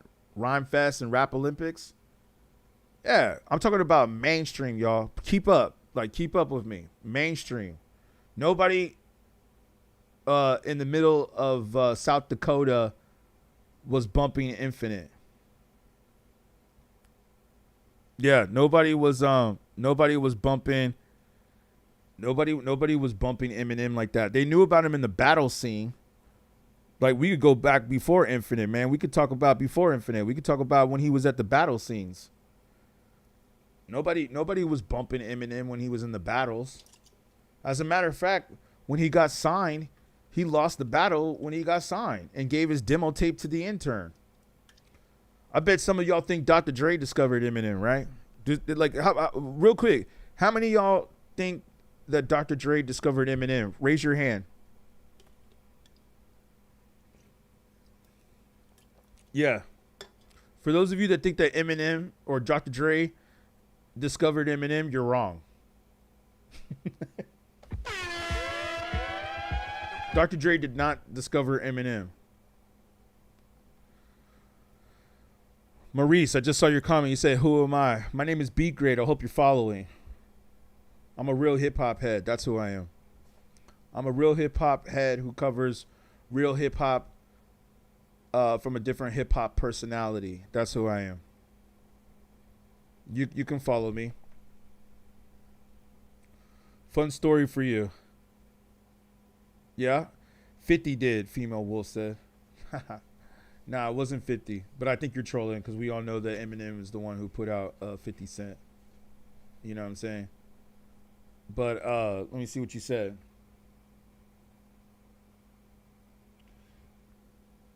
Oh, yeah. He did the Elvis thing. Yeah, didn't he do that in the Without Me? He was wearing the Elvis Presley outfit and the Michael Jackson one. He did deep voice and high pitch, too. It's weird. I liked him, but in hindsight, he too angry. Yeah, I mean, like some people said in the comments before I saw, they were like, M is cool, but all his singles were just like, I wouldn't say they're trash, but Without Me is trash. It's a funny video, though. I get it. The video is not meant to be real hip-hop, though. And the song is not meant to be real hip-hop. So, like, the video is cool. Like, where it's him and Dr. Dre in the Lambo, and he's dressed as Robin, and Dr. Dre's kind of dressed like a Batman. And he's, like, got the camera by his balls, and he's like, Without Me? Because it feels so freaky. Like, okay, the video was funny. Like, I think he made that song, Without Me, strictly for the video. Man, I talk about Eminem so much. I have a feeling, believe it or not, that one day I'm going to get a call from Eminem. I feel like it. One day I'm going to get a call from Eminem. He's going to say, like, why are you always talking about me, man? I can feel it now. Man. One of these days, watch, I'm going to get a call from Eminem. And he's not going to be happy. Because he's going to know I'm a real hip-hop head.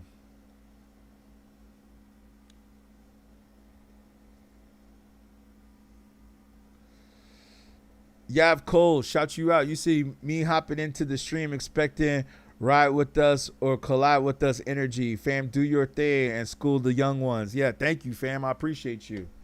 We schooling them, man. They don't know what's up, some of them. Thank you. I appreciate you. Although some of them do today. Some of y'all today know what's up. We have some better people in the chats today. Tell your story, Too Cool for School. What's your story? You said you thought lawyers discovered Eminem. No, it was actually an intern. It was an intern who was at the battle that he lost. He actually says it in an interview. It's kind of hard to find. You got to like dig for that interview, but he actually explains it in an interview that he lost the battle. But one of the interns liked him, of course. Probably because he was a white guy too. And he's like, yo, man, you got a demo tape? And he said, he just reached in his bag, gave the dude a demo tape. He was just like, here, whatever. He like said he didn't even take it seriously. You know what I mean? He just thought like, oh, this dude just wants one of my tapes. Oh yeah, whatever. Here, take my tape. Little did he know that dude was an intern at Interscope. Went, took that tape and gave it to Jimmy Iovine. Jimmy Iovine liked what he heard.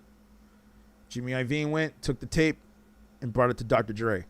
At this point, y'all need to understand something, and I know this for a fact. Dr. Dre doesn't go out and discover talent. Dr. Dre has talent brought to him. He's like hip-hop royalty. Dr. Dre is at the level of royalty. You guys can go to my Twitter account. Like I said, I'm beatGrade all around. beatGrade, BeatGrade. Make sure you guys are liking the stream too, man. Double tap the screen and like the screen. Or like the stream. I appreciate you. Wow, thank you on TikTok though, man. I didn't even know that we had it at 20,000 likes. Wow, thank you, man. 20,000. Jeez, am I almost famous? 20,000 likes. Man, we're almost doing as good as we did yesterday. Interesting, because we have less people on today than we had on yesterday, but we have just about the same amount of likes. Yesterday we had like 70 people up in here. I think yesterday was like one of the biggest streams I had. So thank you guys for that. One of them. But we're slowly building it back up. I'll admit, in the beginning I wasn't as consistent, but now that's the difference here is I'm going to be consistent with y'all because I understand, because you know that was the issue I was suffering from or struggling with, is that I'll start getting it popping, and then as soon as it gets popping, I'll just like chill. I'll go do something else. We're not doing that this time. This time, we're going hard all the way. All the way, man. I'm going hard now because, you know what I'm saying? It was like, yo, man, I would get things popping and then I would just go chill. Like, oh, okay, yeah, it's popping, whatever. I'm going to go chill now. And then, you know how it goes. The algorithm falls off. You don't get suggested anymore. The videos don't do stuff. I mean, I'm kind of dealing with this on YouTube right now. So now I understand. I got to get it popping. And once I get it popping, keep it going. So thank y'all that are tuning in. And thank you guys that are liking, hitting the chats up. You know, it helps the algorithm. That's how they work. You know what I'm saying? Now, back to our regular scheduled program. M is nice, but I don't know. I just can't get with his shit. He's all cadence. He can rhyme, but substance. It's interesting too because your profile name is explosive. That's interesting. Tired of stupidity. I love your profile name. That's how I was feeling yesterday on the stream when I had to deal with some of these people, man. I felt like I was tired of the stupidity. You said Pac was a ballerina dancer, a backup dancer, a fake thug.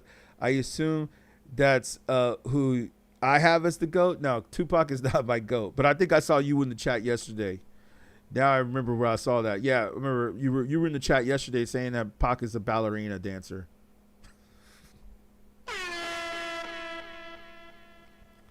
Yes, too cool for school. Too cool for school. I want you to tell me the story. Please tell me the story. I don't know if you heard me earlier. I said, yes, tell me the story. Say that you racist without saying you are. How was that? How am I racist? Oh, because the white dude is the one who found Eminem? Well, it's true. You know what's funny? I noticed is that people can say don't be stereotypical, but, you know, sometimes stereotypes are true. That's why they're stereotypes. Oh, okay. So they pushed. Okay, so they did. M was sleeping. M's stood up. M was sleeping. Okay. What? Oh, they wanted Eminem to be with Suge Knight. Is that what you're saying, or are you talking about Vanilla Ice? My like's way better, bro. Shout you out, man. Eminem said it was cool. He'll talk is what's up. Yeah. Don't forget Bubba Sparks. Bubba Sparks was all right. He was all right. I didn't think that Bubba Sparks was really that dope. He had a couple cool tracks. He could probably be like maybe top 10 white rappers, but I put him in the same category as like Paul Wall. Like they were all right. They were all right. I didn't really think they were that dope. I didn't think I'd rather listen to Smiles and South Star before I listen to, you remember Smiles and South Star? I'd rather listen to Smiles and South Star than listen to Bubba Sparks or Paul Wall or like Everlast, maybe. I don't know. They threatened him and he said, I'm loyal with Dre. Yeah, he better be loyal with Dre. Do I remember Eminem's Infinite EP? Yeah, but I got it right here. I got all of Eminem's demo tapes right here. I was there before Eminem became famous. I have all of Eminem's demo tapes. That's all that was. Then okay, you said that's all there was. Then when 50 was making a song, a record station, Suge came to mess it up. Yeah, I remember. Then M went outside and checked Suge. I heard about that. I tired of stupidity, which now I understand why that name suits you perfectly. And some of us are tired of stupidity. No, Tupac is not my GOAT. You said Pac is still here. Lasan Cooks is still here. Stop calling him that, Lasan. No Cash. His mother changed his name, so it's all good. His mother changed his name, so it's all good. That's true, though, No Cash. You are right about that. That is another valid point that nobody... And allegedly his mother said that she wanted to keep, she didn't want anybody to see him like that. They said Suge's down there and he is, yep, I agree. Thank you, Tired of Stupidity, for the follow. Yeah, I remember that story, Too Cool for School. I'll probably look it up to get like more details on it, but I remember that story. Yeah, you're right about that.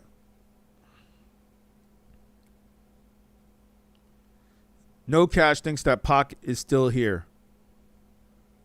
I don't know if I agree with that anymore. I used to believe that back in the 90s, but now, nah, I think they took him out. Pac. Jesus says that name another dancer. I don't think well, I can't say that word. Ping, ping. I can't say that word, but I think he did something like that. Sale Nels, what's good? Shout you out. Thank you for the coins. I appreciate you. I'll have to check that out. Tupac applause is what made Pac the GOAT. I agree with that. You said you're in Orlando. You see dudes all the time. Smiles and South Star. You took it way back. Yeah, Jesus and King. Yeah, I remember listening to them. I was just oh yeah, that's where they're from, Orlando, Florida. Shout out Sells Nails. Thank you, Sell Nails. I appreciate the coins as always. Yeah, Smiles and South Star, man. I remember seeing them on BET all the time. If you see them all the time, man, tell them to holler at me. I'd love to get an interview with them. I like interviewing rappers from that generation. I was actually going to do a video on who are the best duels of all time, or like just all the old school rap duels. You know what I'm saying? Smiles and South Star definitely can go on that list. Yeah, tell them I said what's up, beatGrade. Tell them I said what's up, man. They gotta, because I was working in the industry when they were out. That's how I know about Smiles and South Star, because like I was working in the record industry at that time, so I knew about all rappers that were coming out at that time. You know what I'm saying? Thank you, Jesus is King. Thank you, man. Yes, tell him I said what's up. I'd love to interview him. Too School, you said too cool for school. You said you're very big on lyrics. You've been writing for years. Okay, let me tell you something you probably know. Okay, are you writing for any rappers? Yeah, I heard the song Fuel. Are you talking about with Eminem and Jid? Don't tell me you wrote that. Did you write that song? Because, hey, man, if you wrote that song, then You got to get me an interview with Eminem. I know Eminem's hard to do interviews with though. Eminem don't do he don't do interviews. I heard that you can't even talk to him on the phone. Like Eminem is like so big and powerful now that it's like you can't. It's like trying to talk to him on the phone is like trying to talk to the president. You know.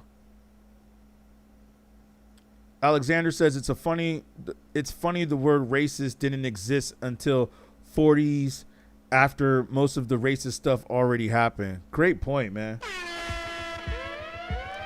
Now everybody's racist. Now everybody's depressed. Now everybody has ADHD and OCD, and you're bipolar, and you have ACHD, ADHD. Even Kendrick Lamar wrote a song called ADHD. The internet has really screwed up a lot of people's heads. Let's just put it like that, man.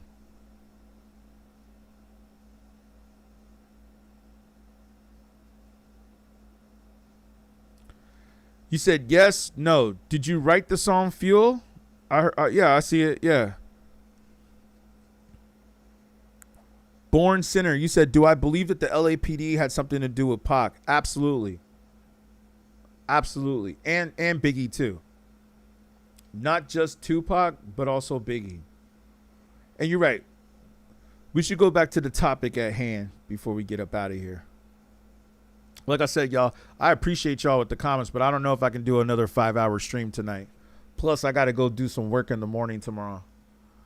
Yeah, I was slipping a little bit today at work because I did like a 7-8 hour shift last night with y'all, and I only slept about 4 or 5 hours. Y'all know we ended West Coast time. We ended at about 5 a.m.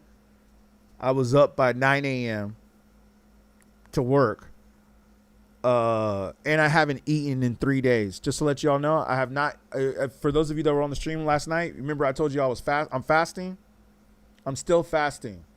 I have not eaten anything, nothing, not even a cracker, not even yogurt, not even fruit. Actually, I'll take that back. I did have an orange on Monday.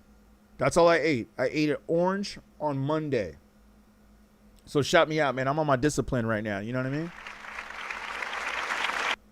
No alcohol, no weed, no food. Clear, in the words of Dr. Dre, detox. I have not eaten in 3 days. But I plan to eat tomorrow, though. I'm going to eat tomorrow. But I'm definitely feeling it right now, man. I can feel it in my body right now. Like, I am hungry as heck. I mean, I'm not that hungry, actually. I'm kind of hungry. Like, my body's hungry, but my mind is so focused. My mind is so focused and sharp that it's like, that's the whole point of fasting, is that my mind is like controlling my body. I'm using my mind to control my body. It's like my stomach is like, I'm hungry, but my mind is like, we're good. We got this. I got to tell you guys, if you guys haven't tried fasting, you should try it one day. Maybe we'll talk about that on the Egypt stream. Because, you know, Egyptians believe in fasting. That's also like where I really started to learn about this. I learned about it before then, but that's when I really like started to like understand the culture of it. Because a lot of Egyptians fast. You know what I'm saying? And Israelis too. They believe in that fasting. But it's like, it really, when you fast, like when you don't eat for 3 days, 3 or 4 days, it's like when you have that first meal, you really appreciate it more. Like if you're just eating every day, like, oh, I'm hungry, and you go eat. And I'm going to get back to your comments. I just want to get off on this rant real quick because this is important. Not a lot of people talk about this. If you eat every single day and you also overeat and stuff yourself, because, you know, let's be honest, Americans are known for overeating. You know, we're known, a lot of us are known to be overweight. Like Americans are known for being overweight, being obese. I think, what did they say? Like 75 to 80% of the country is obese or considered obese. Maybe a little less than that, but you know what I'm saying? So it's like, if you are always eating, you don't really take the time to really appreciate the food. But once you fast, and that's not the only reason why I do it, but it's one of the reasons. When you eat that first meal, it's like, man, you appreciate it so much more. It's like godly. You know what I'm saying? It's like that's when I start to feel like the essence of what this is all about, man. We ain't supposed to be just going to the grocery store every single day, having that convenience of buying food. I think sometimes we might need to get back out there and start hunting again. We might need to go start hunting for our food. You feel me? All right, too cool for school. What'd you say? He says the words are coming at me like alphabet soup. Yeah, I've heard that line. That's a dope line. I'll go back and re-listen to the song. It's been a while since I heard it. You said, because why were they in Vegas, right? Yeah, I'll go back to that. Thank you for bringing me back on subject. And why is this the only time this happened in Vegas? Y'all talking about, like, we got like 3 different conversations going on in the comments right now. I'm doing my best to try to keep up with all y'all.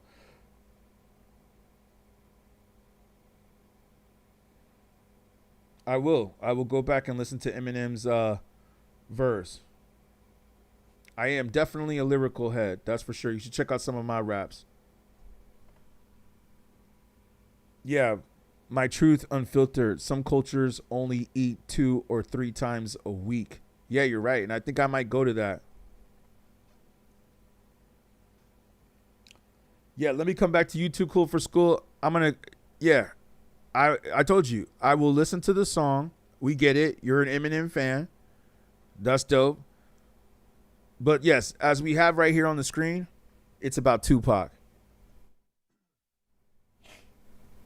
But I'll go back and listen to that, and I'm definitely a lyrical head. You should listen to my raps. But Homeboy brought up some good points. Born Sinner. You know what's really trippy? I just want to say this real quick, what you said. If you go and you watch the interview that Gene Squill, I call him Gene Squill, but Gene Dill, he's kind of funny. If you go back and you watch the interview that they just put out today, just look up Gene Dill on YouTube, you'll find it. He said the same exact thing, Born Sinner, that you said. He said that, everything you just said, he just said. I don't know, maybe you watched the interview because it sounded like you just repeated everything that he just said. But he said, why were there so many LAPD cops in Vegas?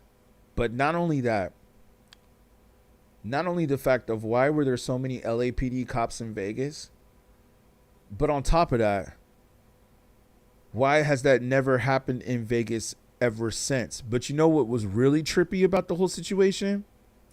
Was that he said, and nothing like that had ever happened in Vegas before that. Yeah, man, there's a lot of red flags around the whole Tupac event. A lot of red flags, man. It's never happened before, and it's never happened after. Yo, like, how many people in the chat have been to Vegas? You know what I'm saying? Like, how many people have been to Las Vegas? If you've been to Las Vegas and you go down the strip and you see all the casinos and the hotels, shout out Too Cool for School. You said if you play a song and react to it and tell me if you catch what I did with the, yeah, I'll go listen to it after the stream. You know what I'm saying? Because I'm on YouTube too right now. So if I play Eminem, they're gonna, Eminem's songs are gonna copyright the stream. Trying to keep the stream monetized. You feel me? But I appreciate the offer. You can send the diamond though, regardless. Though I'll tell you that. You should send the diamond anyways because I've been going for how long? We've been on here for about 3.5 hours. I told y'all I wasn't gonna do a 5-hour stream. We're almost at 5 hours. See what I'm saying? I appreciate you, Too Cool for School. Yeah, because it's like, who else is dropping facts like this? Who else is dropping the real like this? And not just that, but it's like, this is almost like, I wouldn't say easy, but it's like this is somewhat easy for me. Like sometimes I jump on here and I'm like, man, I'm just going to just like say something for like an hour or so. And then here we are 5 hours later. But thank you, Cell Nails, for the donut. I appreciate you, Cell Nails. Thank you so much for the contribution in the gallery. I really appreciate you. Thank you, Cell Nails. Appreciate it. I appreciate all y'all that are I appreciate all y'all that are contributing to me. Nah, thank you, fam. I appreciate you. Too cool for school. How much are the diamonds worth, by the way, anyways, man? I'm still kind of getting new to this TikTok thing. How much are the diamonds worth? But thank you, Sell Nails. I appreciate you for supporting. I appreciate you. I like people who just do things and don't talk about it. You know what I'm saying? So shout out Sell Nails. Yeah, the Galaxy. Yeah, I heard about those Galaxies. How much are those worth again? I forgot. Because I'm trying to see if they're like more than what I would make on the YouTube stream. You know what I mean? If they're more than what I make on the YouTube stream, then definitely I'll do it. Oh, they're worth $20. Well, that ain't bad. That ain't bad. That might get my attention. $20, you say, huh? I mean, I already told you I was going to go listen to the song anyways, so. But you want me to do it on the stream, though. That's what it is. Okay. Well, I'll tell you what. How about this? Maybe there's a way we can compromise, because that's what negotiation is all about. Oh, it costs you $20 to send it. Yeah, exactly. Great point. But the question is how much does TikTok take of that? That's the other question. Because they all want to get their fees, right? They all want to get their little fees. But yeah, thank you, Sell Nails. You're contributing, though. I appreciate you. Go popular. Appreciate it.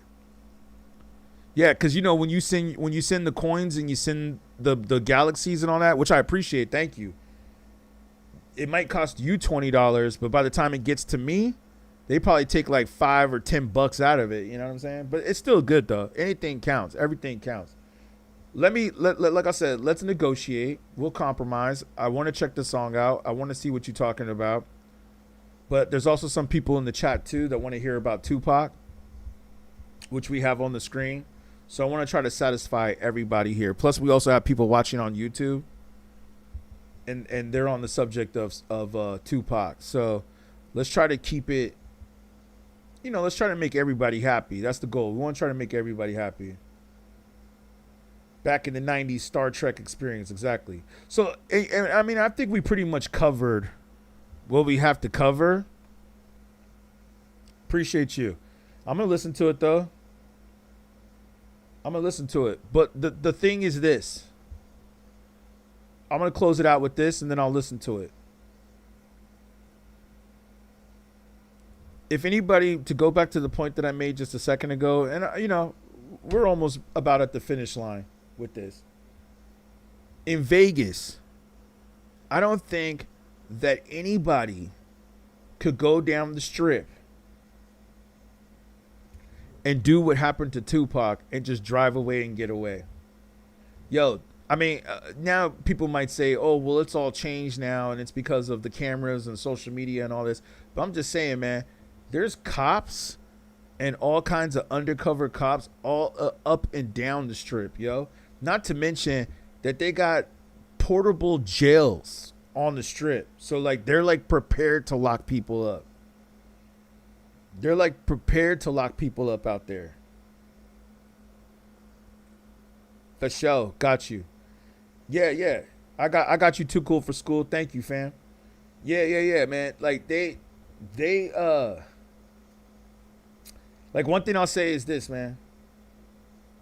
I didn't get into this business just for the money. But I appreciate you offering some money for me to do something, like a puppet. But I didn't get into this business just for the money. If that were the case, I would be posting degeneracy and documentaries all day on YouTube. and chasing all the stupid stories that all these other so-called hip-hop media outlets talk about, when in reality they're all talking about the same thing. That's all they're talking about. But I appreciate you though, Cell Nails. I appreciate you though for contributing to the stream. Thank you so much. You know, it's like we could do that on the next one. This right here is about Tupac. That's what this is about right here. You know what I'm saying? We're talking about Tupac. And I don't even know what Too Cool for School was asking. He was like, what, asking me to play an Eminem song? Yeah, I don't even know what that was about. Thank you for the likes coming in. I appreciate y'all, man. Yeah, I didn't really get into this just for the money, man. Like when I go into the studio and I rap, trust me, it's not for the money. Even though coincidentally, I'm actually making more money off of my raps now than I was when I was writing the songs in my 20s, which is really strange. But, you know, I guess that's how things go. Sometimes I think it takes time for people to catch up. Just like how it might take time for some people to catch up on this. You know what I'm saying? Y'all feel me, though.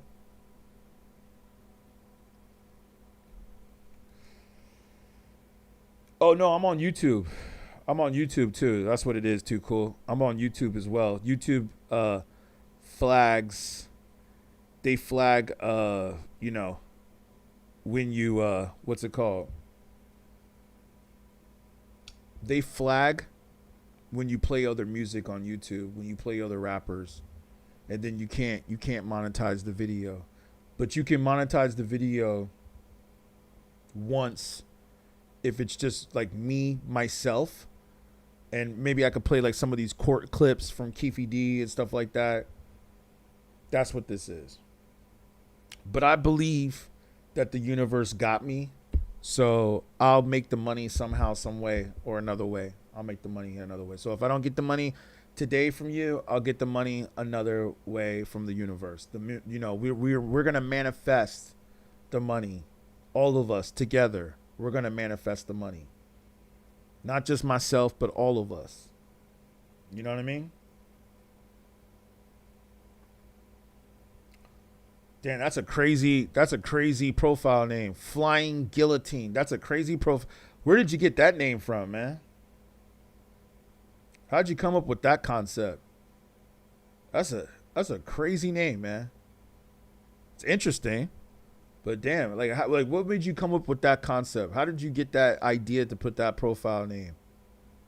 I'm not surprised about your comment, but I agree with you. I will say I agree with you.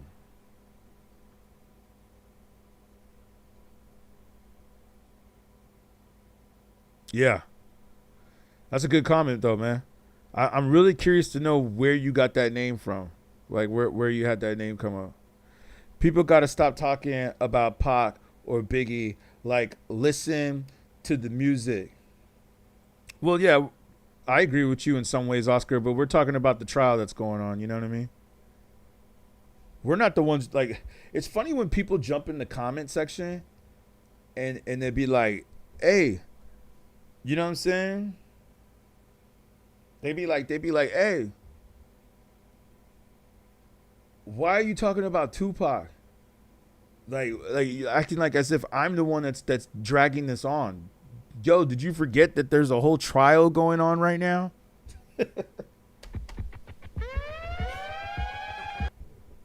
Homeboy says, or Dear Mom says, my dear mama, what a coincidence. Dear Mom says, what do I do for work to be on TikTok at 3 a.m.? I do a lot of things.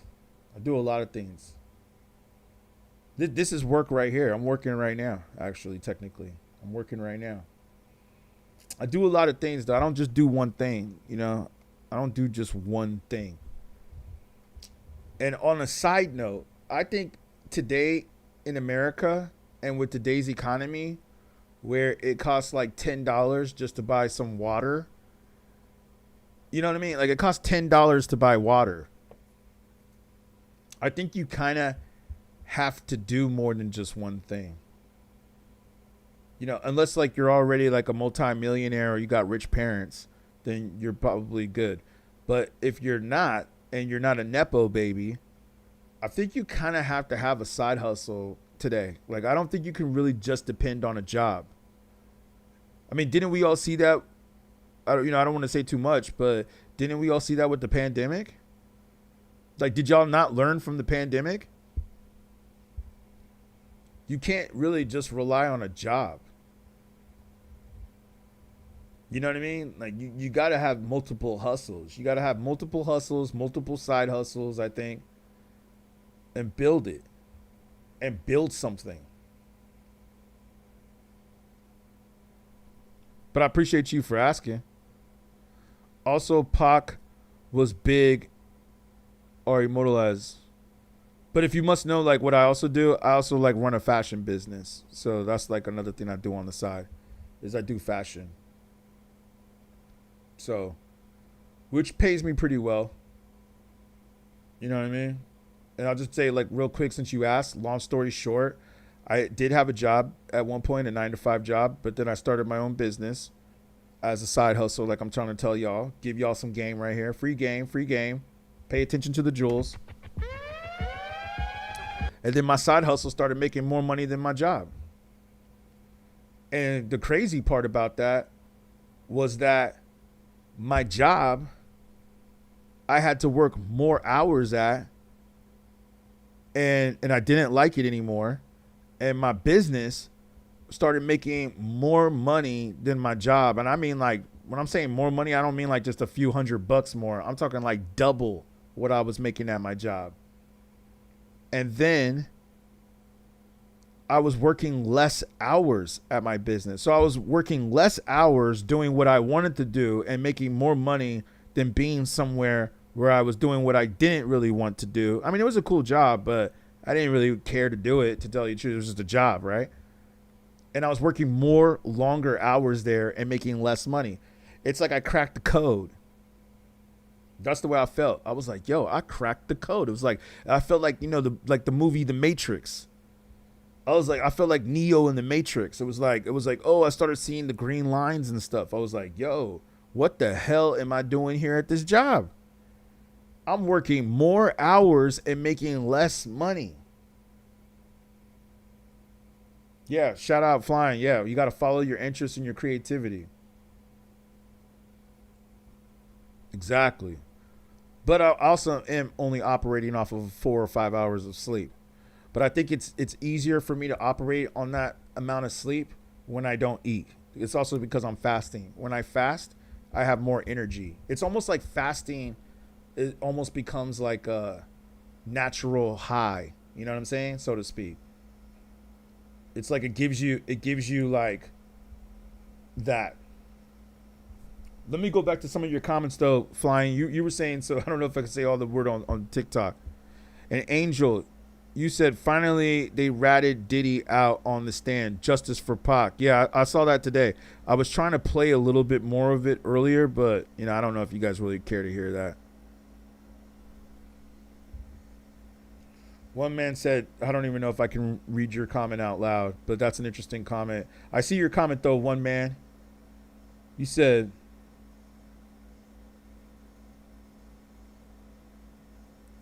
yeah, exactly. Fund. Yeah, it's all about that, man. Yeah, I don't know if I can say that too.